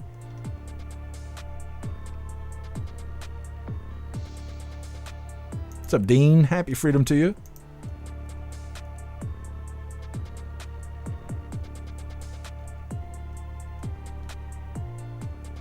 Zero, and January 19th is National Popcorn Day. I didn't know we had a National Popcorn Day. You think President Trump's going to show up with some popcorn? Orange Eagle popcorn. He's going to tell us he's the best to ever have popped popcorn ever. Actually, if you think about it, I love the way President Trump talks. Hair juicer. I still can't believe a motherfucker stole my snow shovel. Hair juicer, I knew that was going to happen. Like, we talk about that all the time. Just wait for him to come back and offer to shovel your driveway and get it back from him. What's up, AR-16? Happy freedom to you. Crab Nebula, the orange popcorn. I'm just saying. He could sell it for $50 and people would still buy it. Wayne, I received a Christmas card in the mail yesterday that was postmarked December 18th. Really, USPS? Yeah, Wayne, I had a Rumble check show up that was marked 3 months prior. I don't remember when I got it. I just remember the date on it was 3 months prior to when I actually received it in my hands, according to the postal markings. So I don't know what they did. They got it, they scanned it, then they just sat it on the shelf. 90 days later, they're like, oh yeah, I should mail that out to him. I was like, oh, okay. That was like the last check I got in the mail. After that, I was like, nah, we need to do something else. Can't trust these people.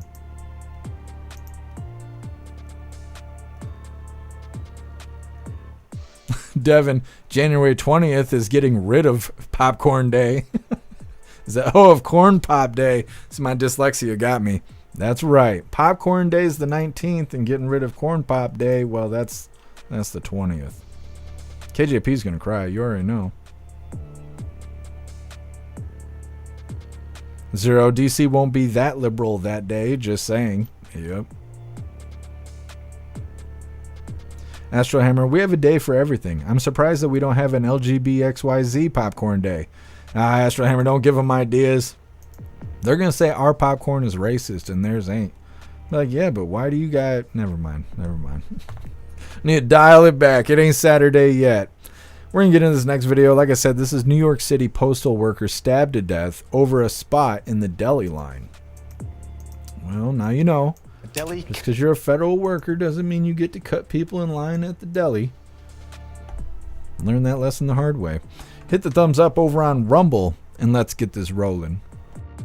A deli counter turned into a scene of a deadly stabbing. A postal worker was killed and one woman is under arrest this morning. Let's get right to Good Day's Briella Tomasetti. She is live outside that bodega in Harlem. And Briella, investigators believe this all started over who was next in line to order at that deli.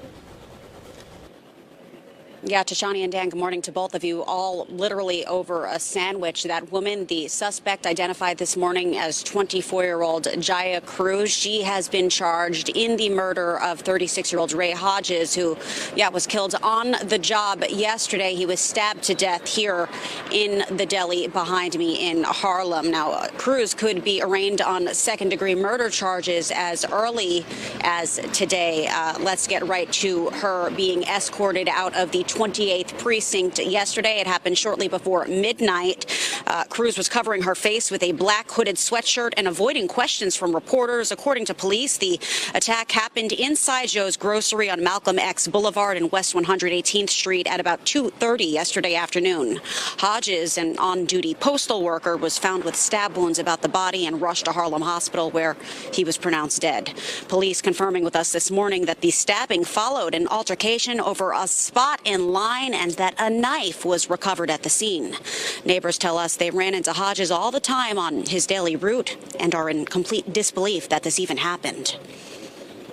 I know the guys who deliver mail, and just like that, he's gone. It's very scary. Anytime you wake up, anything can happen.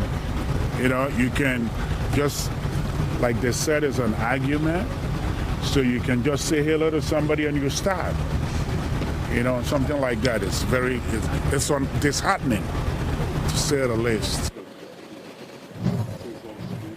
Cruz lives just down the street from this bodega, while Hodges lived up in the Bronx. We are still waiting on word in regard to her arraignment, when exactly that will happen. The United States Postal Inspection Service, though, released a statement on behalf of Hodges' his death, saying that the the United States Postal Inspection Service will be working very closely with the NYPD in regard to this developing investigation. But for now, we're live here in Harlem. Dan and Tashani, we'll send it back to you. All right, Briella, thank you very much. Well, already retaliation happening. That's not exactly what happened. I don't think that lady's mail was stolen. You never know. I see hooligans in the chat deciding if that's actually a woman or not. I'm sure they didn't ask in too great of detail. She did seem taller than everybody else, though, so I mean, it's kind of hard to say. Stabbing a postal worker in the deli line. She's just having a day. I don't know why she's trying to hide her identity. Like they're not going to put her face in court and all of that. What does she think she's doing? I don't know. It's better than smiling, I guess. But just hiding her face in the hoodie what is that doing? Bunch of nothing. Next up, explosive device placed on train, Idaho police say. Got another guy who's just making IEDs and went and stuck it on a train for an unknown reason and then went back to a little camper and just hung out and called it a day. Doesn't make any sense. It's another day talking about explosive devices. I don't know. I don't know why that's so popular right now. I don't know if they're trying to normalize it to us or what exactly is happening. Either way, we're going to read through the chat, see what you hooligans think about this New York City stabbing that happened. This woman stabbed this guy standing in the deli line.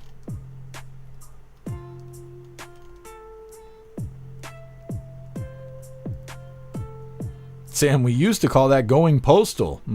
She was going postal, all right. He was trying to laugh, but he had stab wounds in his lungs. It's a good dog, hair juicer. Moose judging harshly.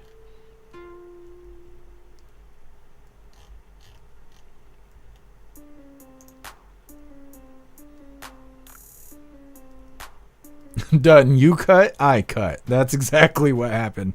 It was an eye for an eye situation, but people didn't feel that way when the police showed up. Bobby, distractions definitely could be. What's up, Easy Pass? Happy freedom to you. I just got here and that was my first impression. Great. That's fantastic. Thanks for joining us. Giggling Spy, happy freedom to you. Crazy days indeed. Yep.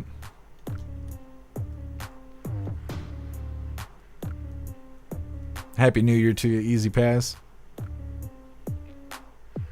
Too Old to Care, new kind of Girls Gone Wild. They're going to have a compilation pretty soon.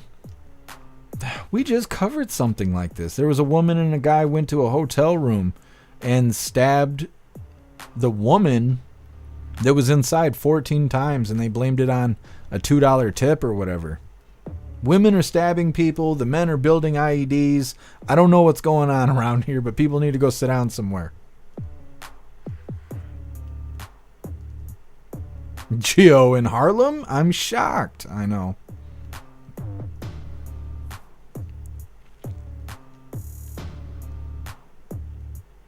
Rappy, I got the Melania book for Christmas. I can't wait to start it. That's awesome, Rappy. Let us know how it is.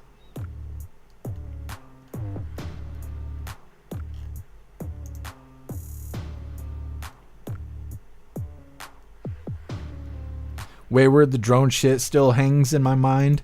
I imagine it'll be back. I don't think they can just ban the drones forever. I think after a while it has to be lifted. And maybe as soon as they lift the airspace restrictions, maybe there'll be drones again.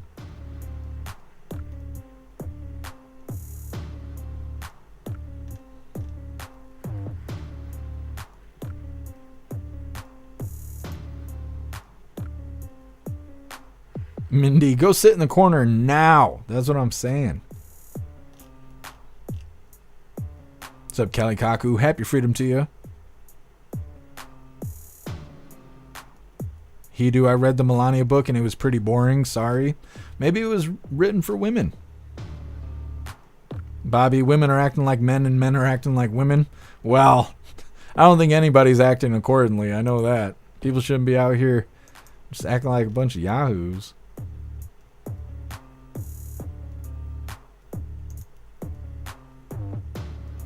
Damon Walker, happy freedom to you. They kept Mike Johnson as the Speaker of the House. One step forward to Trump's inauguration. Absolutely. Bubba, societal decay. Yeah, we gotta turn things around.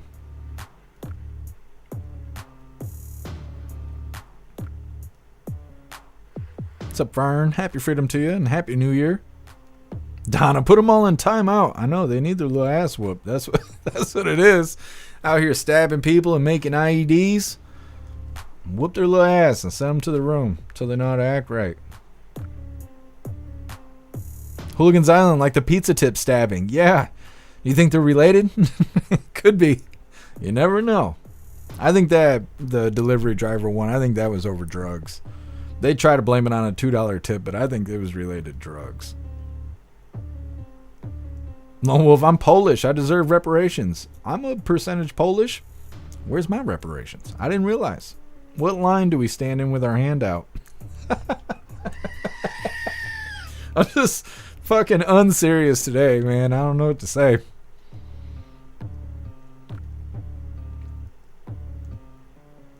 Dean Gitmo Wieners. Yeah, that's Heine Harris's nick. That's her stage name. What's up, Extra Bill? Happy freedom to you.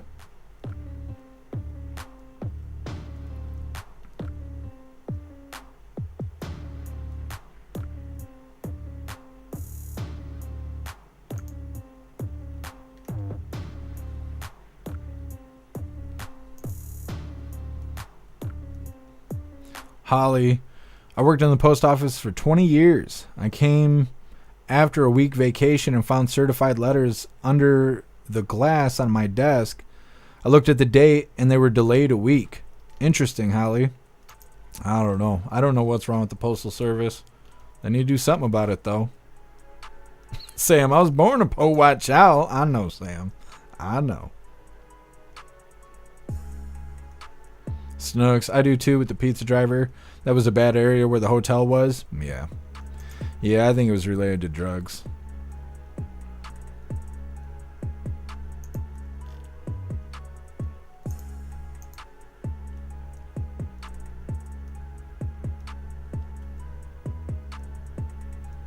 Easy pass what's going on in South Korea. It looks pretty serious.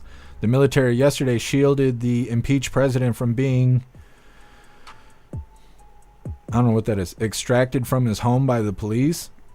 Yeah, easy pass. I mean, you kind of know what's going on. You kind of explained it. The guy was impeached, but he's still the sitting president, and they're trying to do something about that, and there's a lot of controversy over it.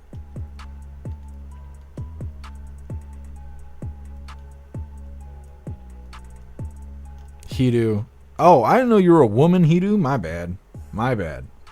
I don't know. Maybe Melania's book is boring. I'll take your word for it. I haven't read it yet.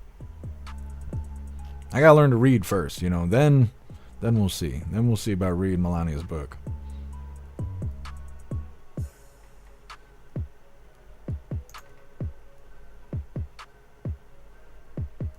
Here, Juicer. I'm in Illinois. I'm an Illinoisan. I deserve reparations. Yeah, here, Juicer. Holy. Well, hooligans, we're going to get into this next one. Like I said, explosive device placed on train, Idaho police say. Now, before we get into this, I want to remind you guys really quick, if you would like to participate in Free Speech Saturday, make sure you post all of your memes over on Discord or on jeffmaclive.com. Just hop in the group chats on either platform. You'll see the tabs labeled memes. Drop what you got and we'll shout you out as we're making Saturdays more fun. Let's get this video pulled up. And I do want to... Another guy, white, making explosives. I think they're trying to like paint this image on the news here.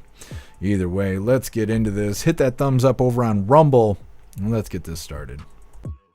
And I do want to take you to another developing story that we are following. This one is actually coming in out of Idaho. I want to tell you what police are providing at this point. Now, they do say that a man has been arrested after investigators say he actually placed an improvised explosive device on a train car. Take a look. That is his mugshot that has been released by investigators. This was over in Payette. Police say on New Year's Day, around 6 p.m. local time, Payette police were called to the 600 block of North 8th Street for a suspicious man seen near a parked railroad car attempting to light something on fire. Officers got there and say they found fresh footprints in the snow and were able to track them to a train car where they found an undetonated improvised explosive device, or IED. Police say they followed the footprints in the snow to a camp trailer that was parked near a home fairly close by. Officers say 40-year-old Brent Shirai, seen right there, tried to run from the camp trailer but surrendered to police officers after a short chase. He was taken into custody, we're told, on unrelated warrants and later booked into the county jail on those warrants, but also additional charges for possession of a destructive device, which is a felony, possession of a controlled substance, also a felony, and possession of paraphernalia, which is a misdemeanor. There's also resisting and obstructing officers. Due to the dangers that were posed by the IED, the bomb squad was called to the scene to make sure the device was safe. Union Pacific also notified all trains scheduled to travel through the incident site were put on standby for about 5 hours until the scene was determined to be safe. An agent with the FBI also responding to the scene as they assisted with the investigation. The bomb squad did utilize their specialized robot to remove the IED from the train car and then detonated the device to render it safe. A search warrant was obtained and executed on the camp trailer that the suspect was in, where items similar to that device, police say, were found on the train car, as well as controlled substances and other drug paraphernalia. Federal charges for the possession and manufacturing of a destructive device pending the FBI's investigation. Still a lot left to figure out here. We'll keep you updated on Live Now from Fox. So this guy, he just randomly made an explosive, put it on a train, and went home and called it a night. Till the police showed up, and then he tried to run away, where they eventually captured him and stuck him up there. He looks like they woke him out of bed and they were like, hey, we're going to accuse you of a bunch of dumb shit. Come this way. And he was like, what? And they just took him out and flashed a picture of him really quick. And he's like, I don't even know why I'm here. And they're like, you're the next White Supreme Pizza that we're going to put on the news. Enjoy. I don't know. Sounds really, really, really weird to me. Next up, we got a even stranger video from Nancy Pelosi. It's titled Nancy Pelosi's Learning to Use Social Media. She posted a video for absolutely no reason, telling us her obligations for the day and how thankful she is to have them. Some are speculating whether or not she's under the influence of drugs or alcohol. Either way, we're going to make fun of her next. But first, we're going to read through the chat, see what you hooligans think about this individual who was accused of making IEDs and hanging out in a camper.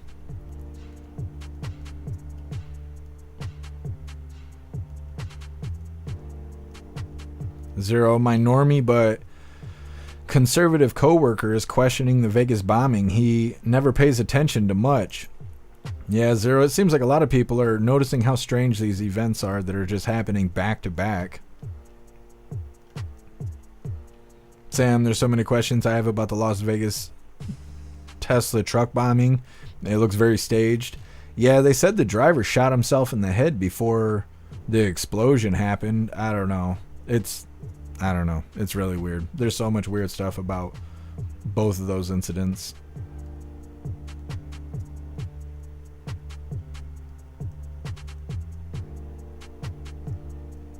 Sam, the guy was a former spec operator. He'd received a Bronze Star, and his explosives were essentially fireworks? BS. Yeah, Sam. Alistair, we're going to make fun of her next. I love your sense of humor. Well, I'm just saying, Alistair, it's not exactly news, but if everybody else is laughing at her, you know, I'm not going to hold us back from having a little fun ourselves.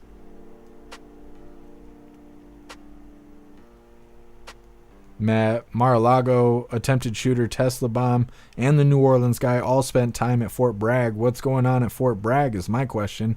Yeah, Matt, we were saying yesterday, is Fort Bragg manufacturing like MK Ultra, you know, individuals, or what is going on over there? Producing bad stuff. Bad stuff out of Fort Bragg. Sam, those trucks could be easily controlled by remote. Yeah, and Elon deployed some people to go investigate the Cybertruck situation. I think initially it was to see if they were liable for anything because, you know, they could have made weird claims about the vehicle, saying it drove itself or exploded for no reason. It was Tesla's fault that it blew up and whatnot. So they did an investigation. I guess there's cameras all over the vehicle. And so they were able to check the cameras, and Elon made posts about it. It was either yesterday or the day before, saying that it appeared that the driver had fireworks and a bomb on the vehicle. But I don't know. You don't hear a whole lot about it. And we're at the point where they're putting out contradicting information. So I don't think anything's going to get clearer from here on out. Sam, his passport didn't burn, but everything else did. Yeah, they said that the explosion was so bad that his body was unrecognizable. There was no way to identify him. But then his passport and military ID were just, I mean, they were damaged, but they were fine in comparison to everything else. Zero, just like 911. Yeah, that's what a lot of people are pointing to.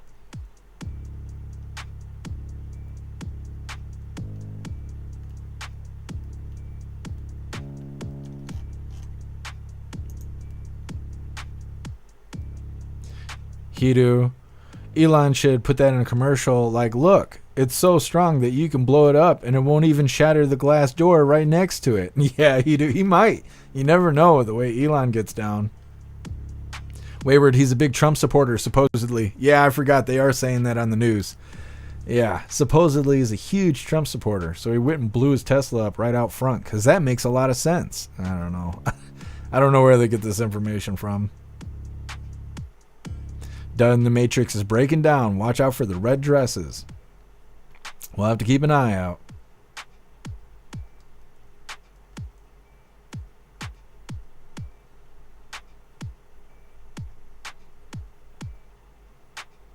Pumpkin must learn how to do it on the internet. You would think he'd be flagged. Normally, if you try to look that stuff up online, you get flagged. If you look, try to look up how to commit terrorism and whatnot. But then again, you see how the Fed boys handling everything and anything. They probably showed him how to make it, and then came back a week later to arrest him. And he's like, what the hell, guys? That's why he looked confused in his mugshot. He's like, they just taught me how to do this last week. They're the ones that told me to put it on the train. That's why I went home. I put it on the train and I went home. Like, you fell for it. You fell for it. You should have never did that. Told the carrier he was trying to make a bonfire. That's right. Fed boys were just in his business. Crab Nebula. He looks like a glue sniffer. He kind of did. They found a glue stick in his pocket. Wayward, it's a herdo. It is. I was wrong. I was wrong.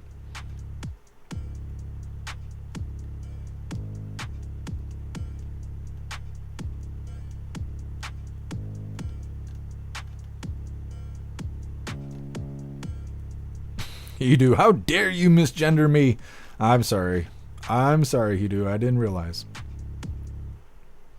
Bobby, all these fuckers came from Fort Bragg. Yeah. Crab Nebula flagged. Oh, deletes browser history. Yeah, I'm pretty sure. I don't know. I had a buddy that used to look that stuff up. He was crazy. He was super crazy. I mean, I think he was like legitimate crazy.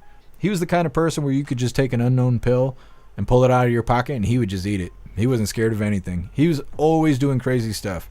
Just super crazy stuff. And he would look up terrible things on the internet. And I think the police did come to his house one time because of stuff he was looking up on the internet. But I don't remember what it was about. It was like every week there was something crazy going on. And I don't know. I mean, I'm kind of cool with him. If I see him, I'd say hi. But I don't go hang out with him or nothing like that. Because he's a problem. Hair juicer, better late than never. Klaus has been here the whole time. He's been here the whole time. He's just blending in with the background a little bit. Maybe I need to adjust his light. I don't know. I don't know. We'll figure it out.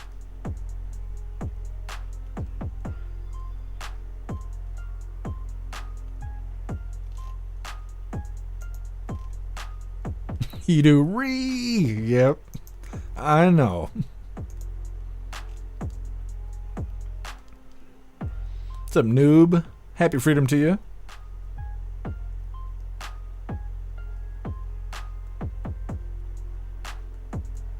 Master Meatball, so the Las Vegas bomber might not have shot himself. It might have been a murder cover-up. I don't know. I haven't heard anything to suggest that.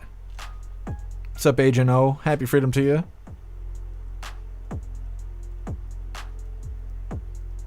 Agent O, I've seen the orbs. I was sent a video of an orb over on the West Coast, and it's very interesting. It is very interesting.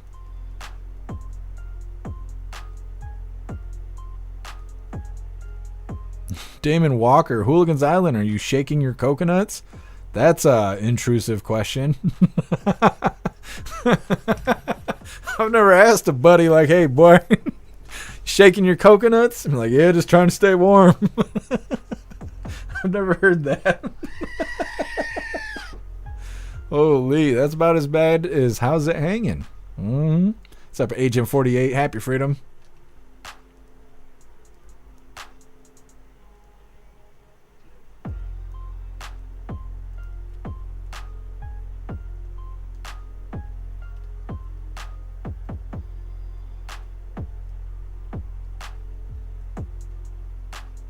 What's up, High Plains Drifter? Happy freedom.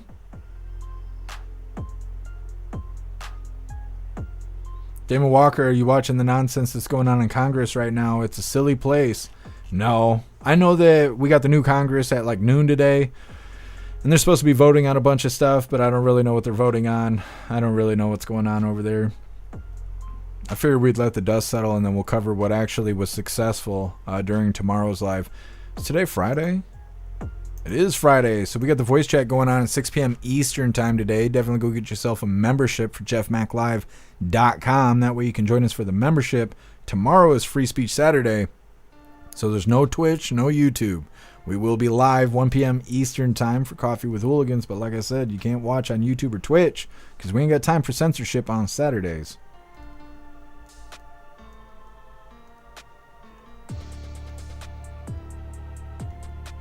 Lone Wolf, Idaho turned into a bad state. I wonder if it's from the border crossers or what it is. Migration between Americans. Liberals seem to burn down their state, and once they've had enough of it smelling like shit, then they move to a red state, start turning it purple. Holy Snooks. I'm not reading that out loud.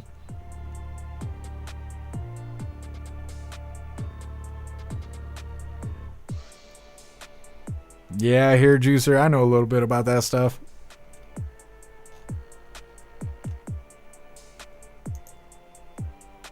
Easy pass. Hanging low. Mm-hmm.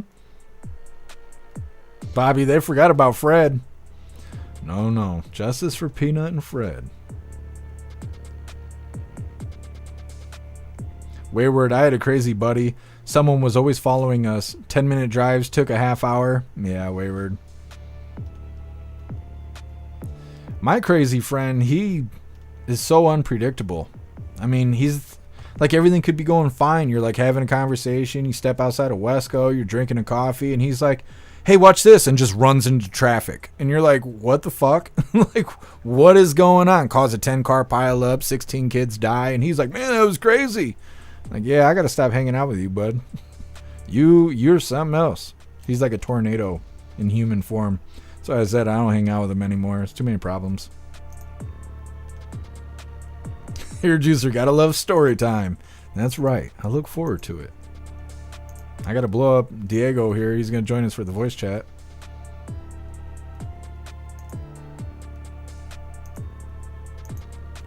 Alright, hooligans. We're gonna get into this next one. Like I said, this is a very strange video from Nancy Pelosi.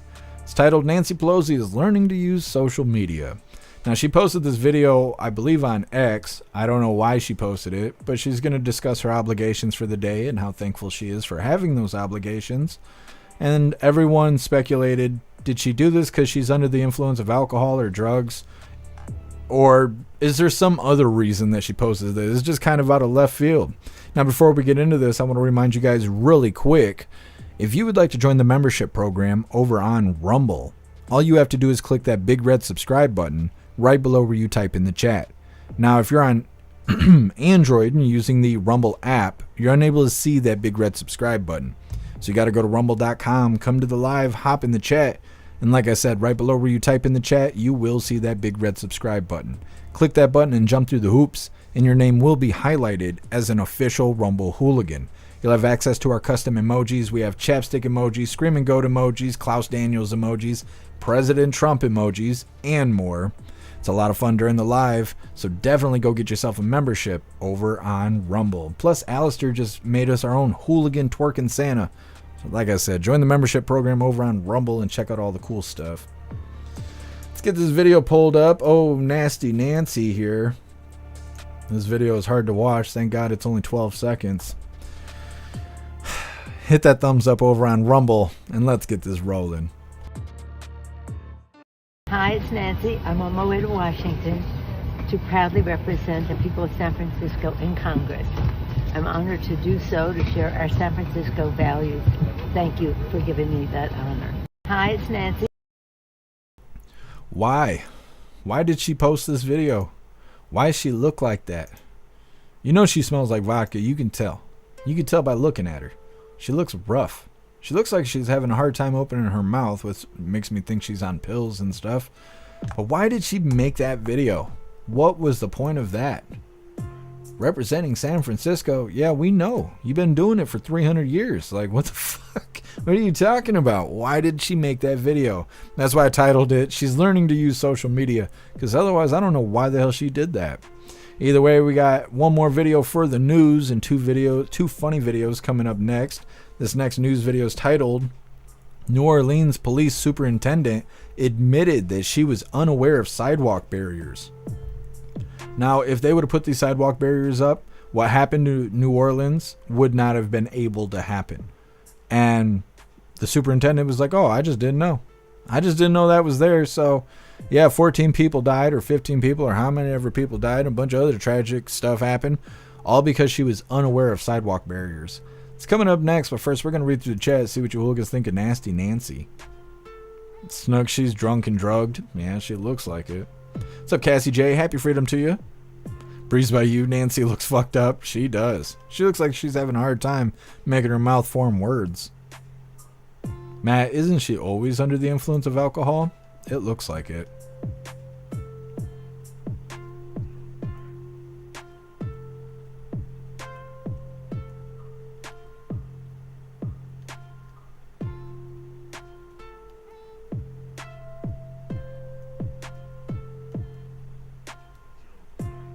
Here, dudes, you got a love story? Interesting. Can't wait for the voice chat.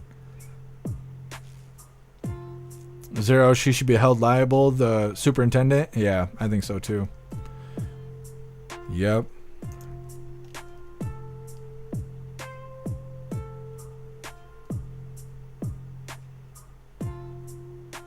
Wayward, how did they not know? It seems like they use them every day between certain times from my understanding.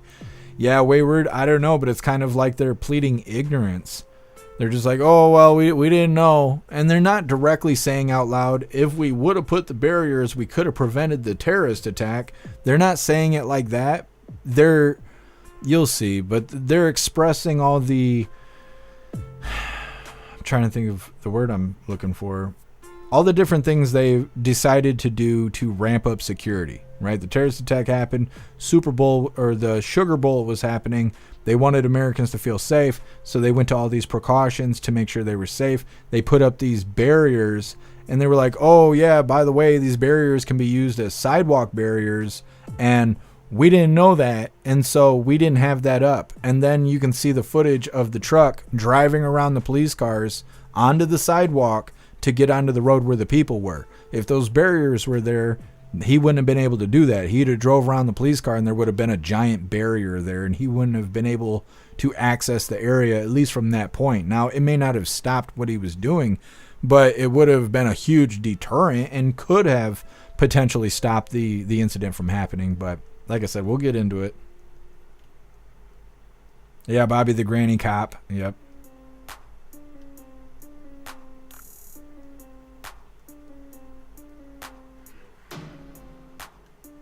Done. She's got lockjaw. She's got something.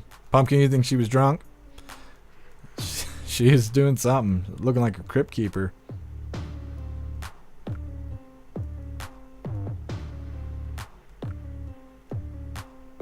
GO, alcohol and pain meds. That's what it looks like to me.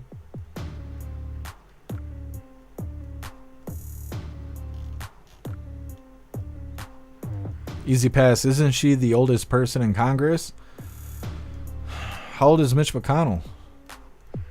I don't. She's in the race. I know that. Pumpkin. Rainbows and unicorns. Yeah.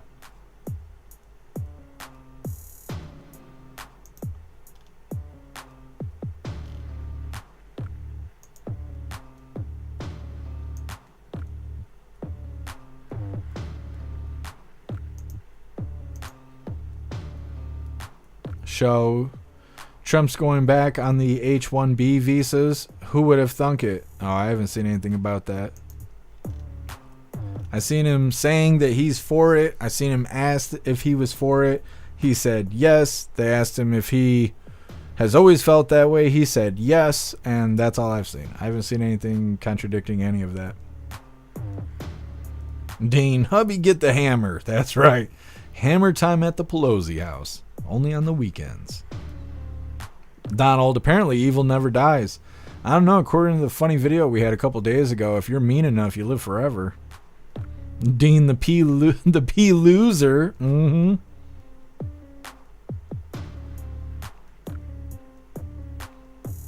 What's up, random stuff? Happy freedom to you. Donald the drinker of the house. Yeah, for real.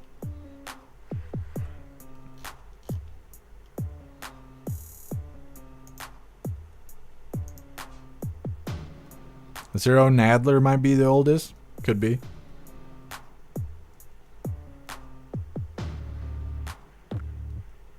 Matt, according to the news, it's Daryl Brooks all over again. The truck did it. Oh, what? I haven't heard that yet.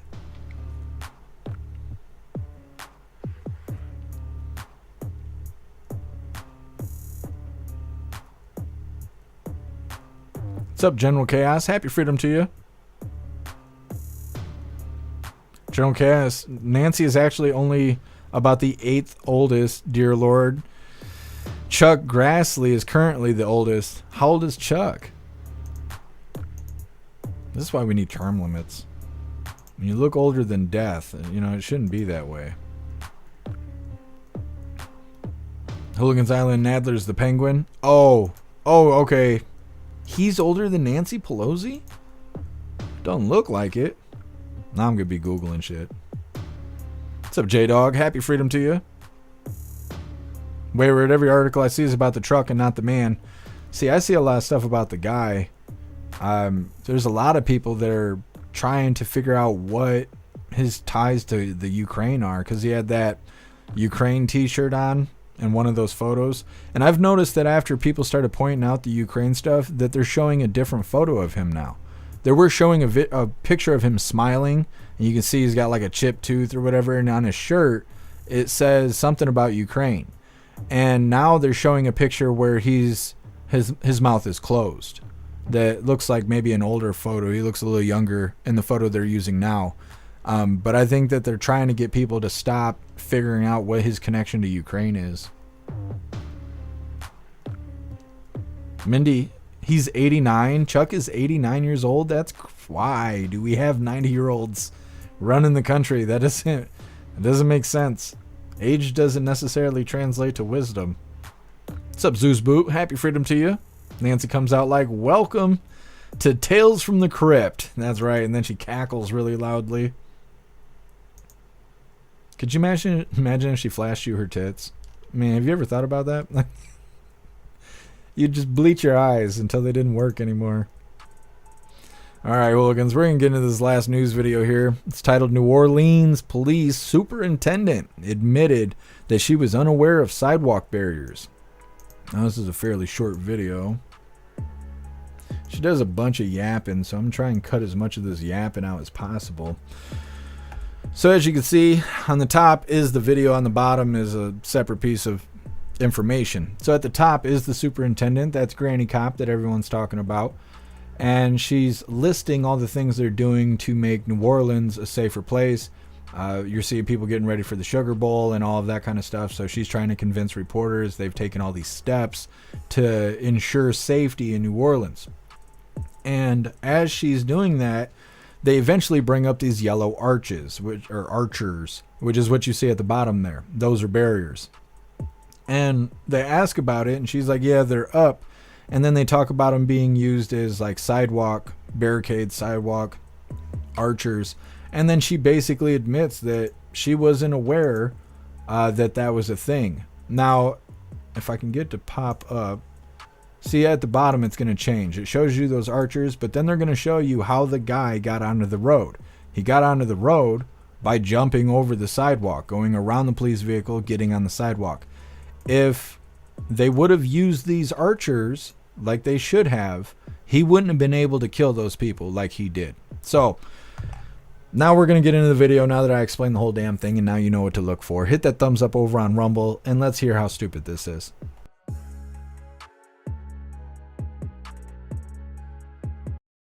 Hold on. Apparently it's going to buffer. Fucking X. Give me a second here. Let me refresh the page. It's too much. I was coming in too hot. X wasn't ready for it. My ex wasn't ready for it. Anyways, let's get this rolling. Also, you are going to see an incredibly large presence of police. And we are, though, confident, but we want our community to feel confident and know they are confidently safe. And that's what we're going to do. So right now, I can declare to you that the Bourbon Street is open. Chief, where did those archers come from? Sorry? Those yellow archers, where did they come from? Actually, we have them. I didn't know about them, but we have them. And so we have been able now to put them out. Okay.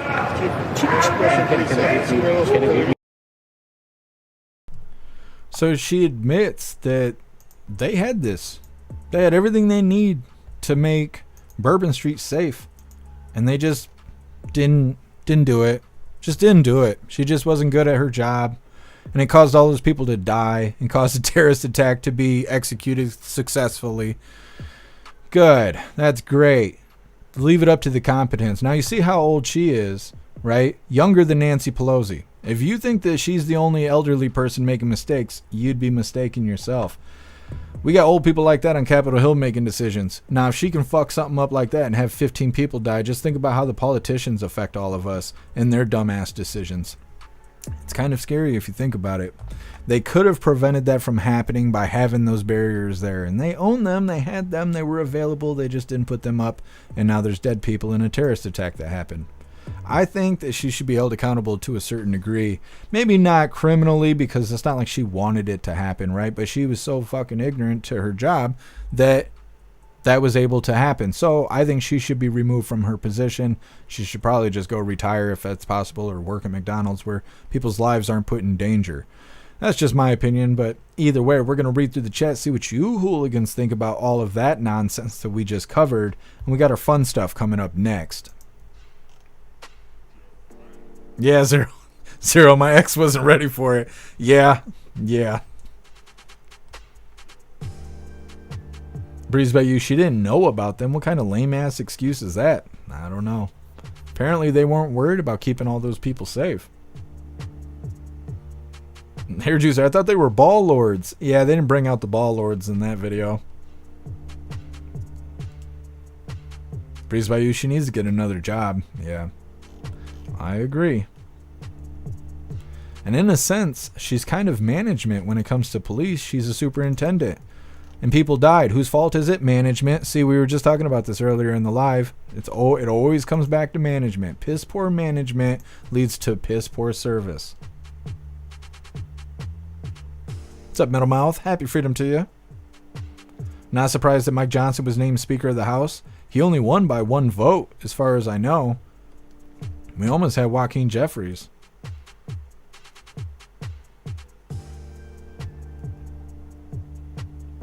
Sage Pup, even if the barriers were up, if a terrorist wants to cause bad, they will. Yeah, that's what I was saying. It may not have stopped the incident from happening, but it could have stopped him from getting onto that road. Bobby, she could have retired years ago. Potentially, yeah. GO, total incompetence, yeah. No, I don't think that she wanted those people to die, but it was up to her to make sure the stuff happened, and it didn't happen because she didn't make it happen. And so people died. Consequences of her choices. Pumpkin, she could still stand and talk. Nancy can't do that. I mean, that's true.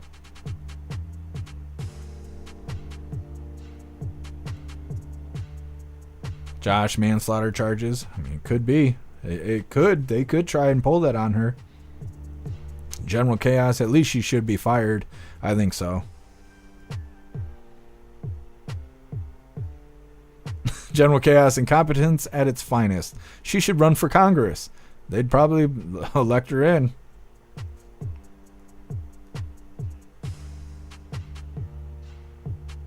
Pumpkin, confidence and safe is a lot to ask for now. Yep.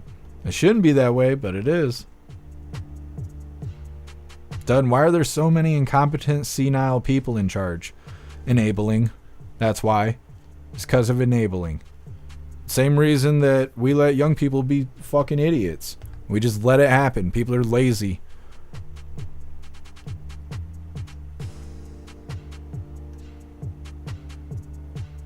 General Chaos, gotta love how she just found out about the archers. Yeah. Well, they probably brought it to her attention right after the terrorist attack happened. They're like, hey, we could have blocked the sidewalk. She was like, nah, we couldn't. They were like, yeah, see these big giant yellow things? Could have put those on the sidewalk, but you said no. She's like, oh, I thought you were talking about something else. Mindy should have term limits on these people. Absolutely. Absolutely.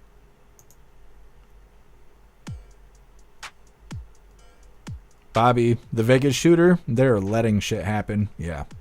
Well, they want to make it look like America sucks under President Trump. So they're going to continue to do that. That's how it was in 2020.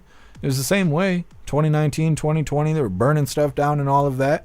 And people were going, this is Trump's America.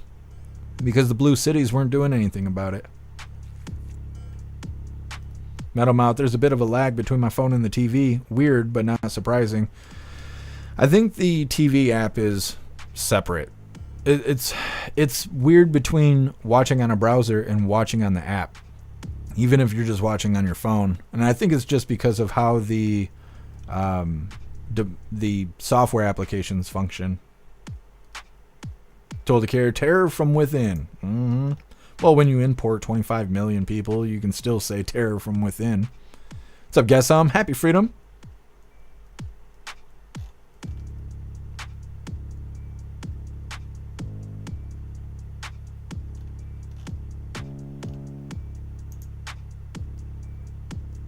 Done. The phone app is a bit faster than the browser. That's cool. That's kind of the first good thing I've ever heard about the Rumble app, unfortunately.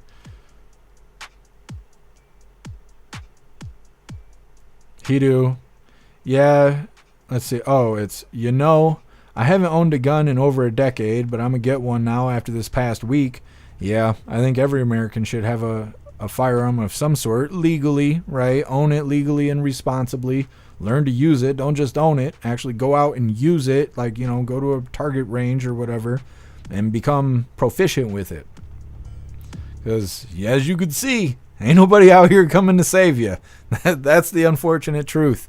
Is no one out here is going to save you. If someone lit you on fire, you'll stand there and burn to death in front of everybody, and not a single person will do anything to put you out. I mean, we can use so many analogies, but it all comes back to nobody's coming to save you. You got to be prepared to save yourself if, God forbid, that, ever happens. Metal Mouth. No? We're not having issues, at least not on my end. I'm not throwing any numbers or anything.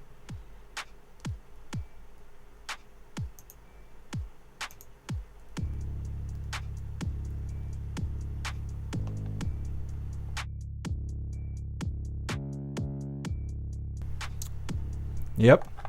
Who? That's like the second time I've ever sneezed on the live. That was really hard to do back when we were in the lockdowns. I'd have to shut the screen off to sneeze, because otherwise everybody would say that I'm killing grandma and everything else. Metal Mouth. It's saying it just ended on the TV. Weird. Maybe Rumble's having an issue. Yeah, I don't know. It's not happening on my end, though.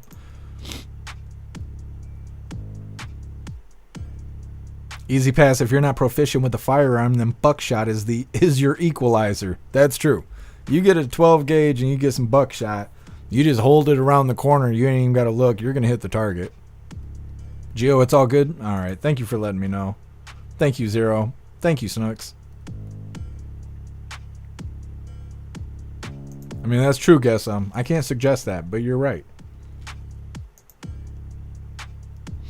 Crystal's the Rona. Yeah.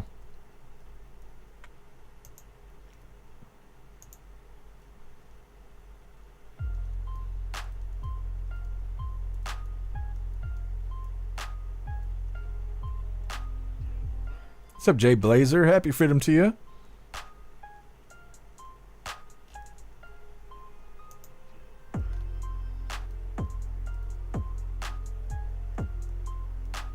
Visions? I've never heard of that. I don't know if I want to say that out loud. I probably shouldn't even Google it, but we're going to find out.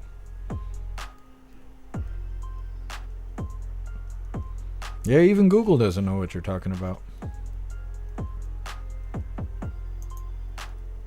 Weird Visions. What is that? Hooligans Island. Years ago at Mardi Gras, somebody on a balcony threw acid on people on the street. I think I remember that, Hooligans Island. I don't know what is wrong with people. I don't know why anybody would want to do that. Like, why would you want to just hurt random people? I understand being mad. Like, you get mad at somebody, you might want to do something to them, but what has to happen to you for you to want to just attack random vulnerable people?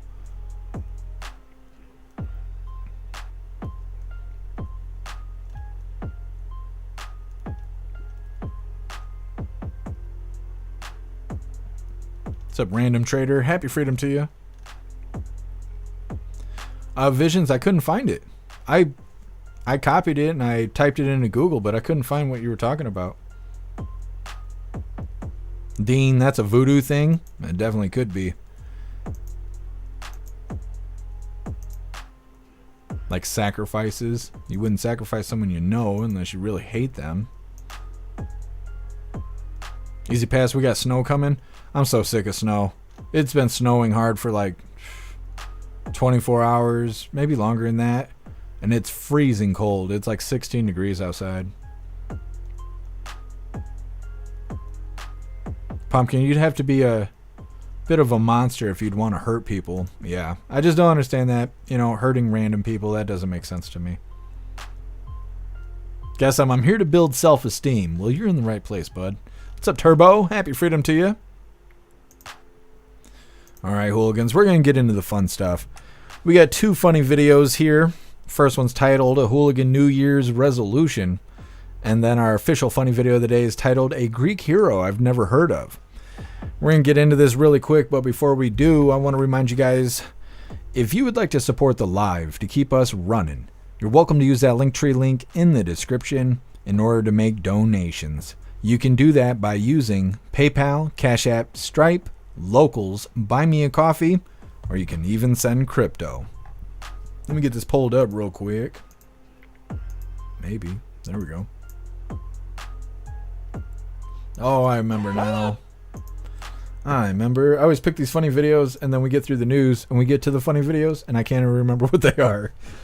I remember. This is titled A Hooligan's New Year's Resolution. I promise you this, above all else, I'm going to be more obnoxious, more overbearing, and I'm going to make you all learn to love it because you'll have no choice.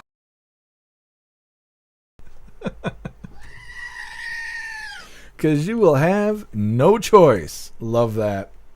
We're going to get into our official funny video of the day. Let me get this pulled up real quick like.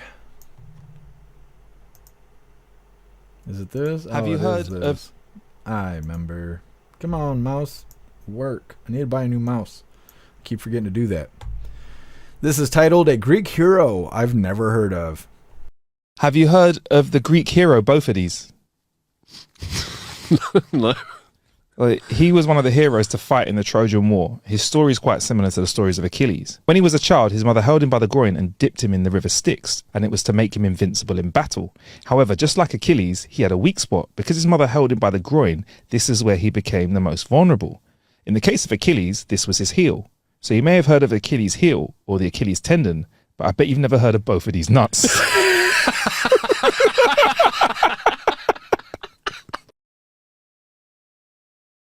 Rough. And now you know. Now you know. Well, hooligans, that is all the coffee I had for you guys today. I'm going to drop this Linktree link in all of the chats.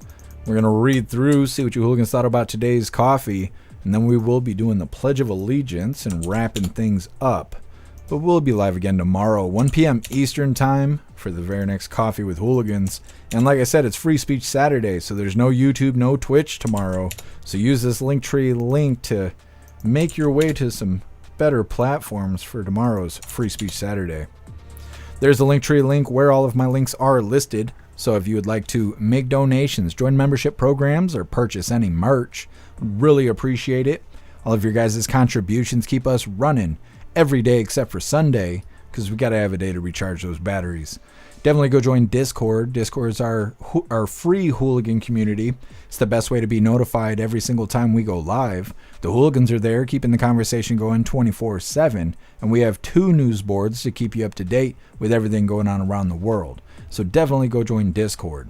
If you're feeling real saucy, go join jeffmaclive.com. It is the best way to experience the live. Our built-in chat has more ability than any other platform.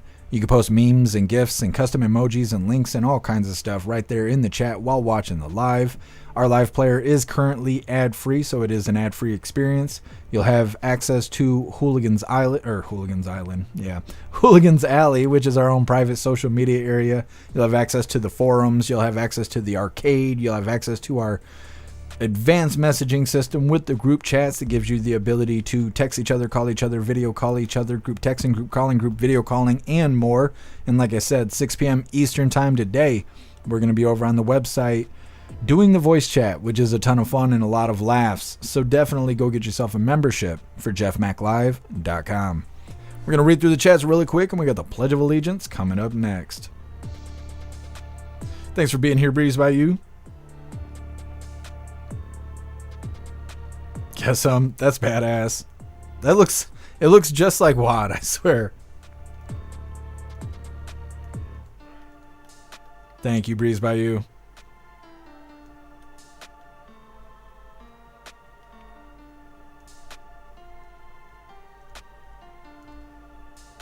That's badass, Matt. Heck yeah.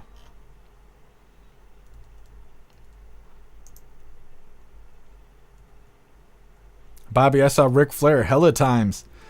I didn't know who Ric Flair was until after he was gone. Unfortunately. I wish I had energy like that, though.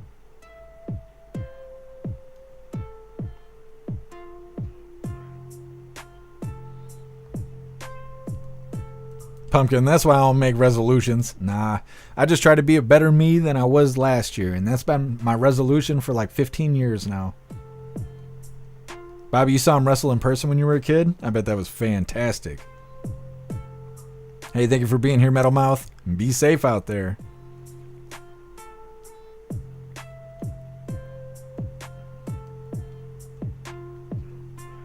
Crystal, next week highs are going to be in the 20s. Yeah, that's what it's like where I'm at too.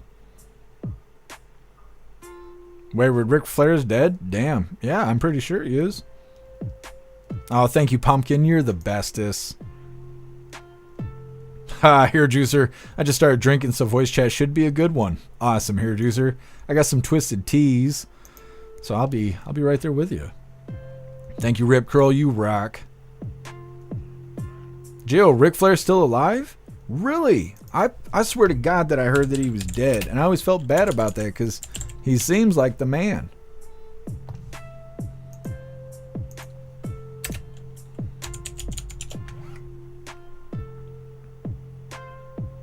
He's not dead. That's crazy. I thought he's been dead for like 3 or 4 years. That's crazy. Thank you guys for updating me on that. What probably happened is probably some gossip shit going on online, and I heard about it and never looked it up.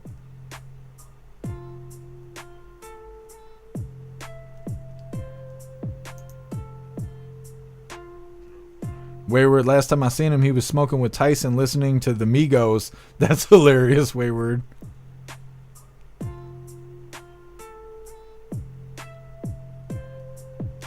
J.O. Randy Savage is dead. Yeah.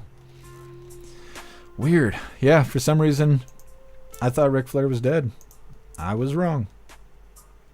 Tony Rich, the time shift. That's what it is. It was the Mandela effect.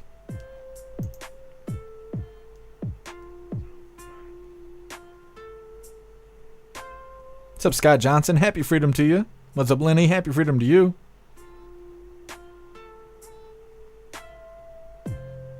Chris, my cat's name is Randy Savage. That's a badass cat name. What's up, MD Cyrun? Happy freedom to you. Visions, I'll check it. I will check it.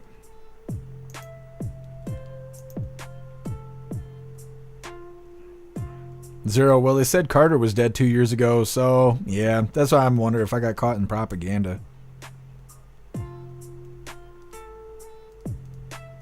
Guess No, we don't need to do all that. We need that positive energy out in our country here. Too many people pulling us down. Peyton was gifted tickets to WWE in Grand Rapids a few years ago. Wow, what a crowd. I bet that was awesome, Peyton.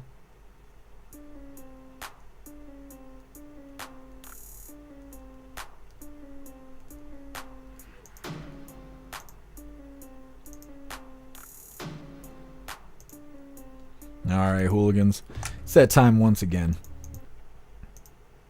Maybe. There we go. Please join me for the Pledge of Allegiance.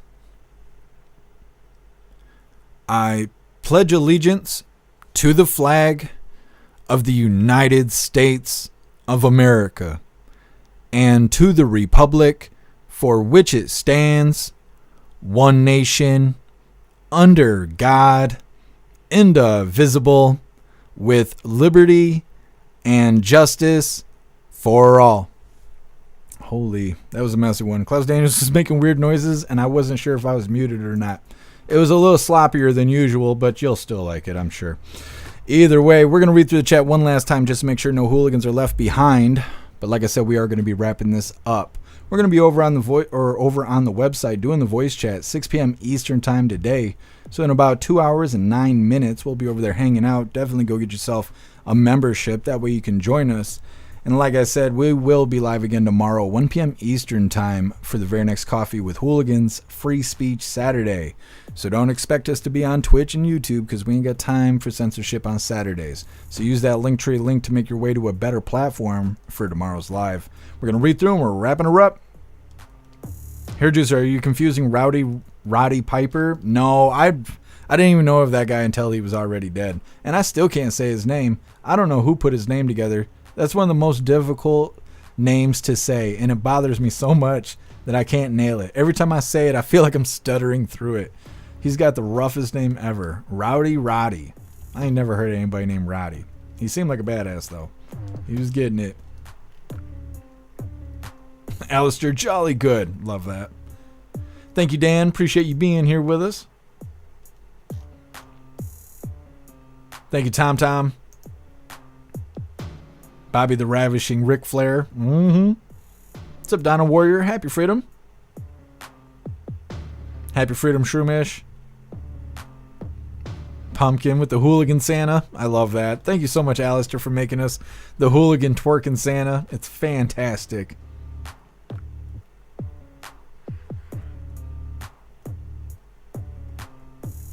That's right, Wayward.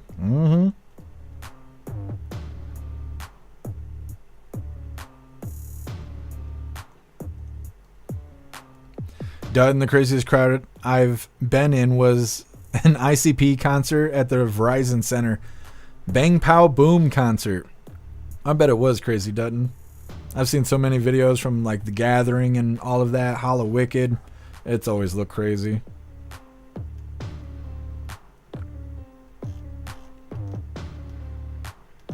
Thank you to all the care. Appreciate you being here.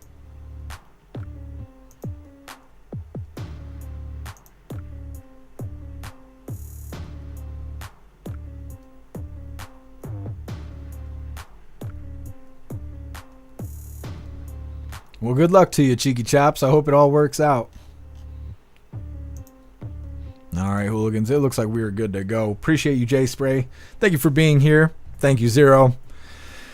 I appreciate all of you hooligans being here with us today. Like I said, we got Free Speech Saturday tomorrow, and we're going to be doing the voice chat tonight, so definitely go get yourself a membership. If I don't see you tonight, hopefully I'll see you tomorrow. But either way, go have a fun day. Be warm. It is freezing cold here in Michigan, so be warm if you're in a state that is a state of winter right now. Either way, I really appreciate all of you guys. Be safe, have fun, and huge shout out to everyone that made donations, joined the membership programs, or purchased any merch. I really appreciate all of you hooligans, and I wouldn't be able to do any of this if it wasn't for you. So thank you so much for all your support, and I'll see you on the next live. Until then, stand tall, shine bright, and that's a wrap.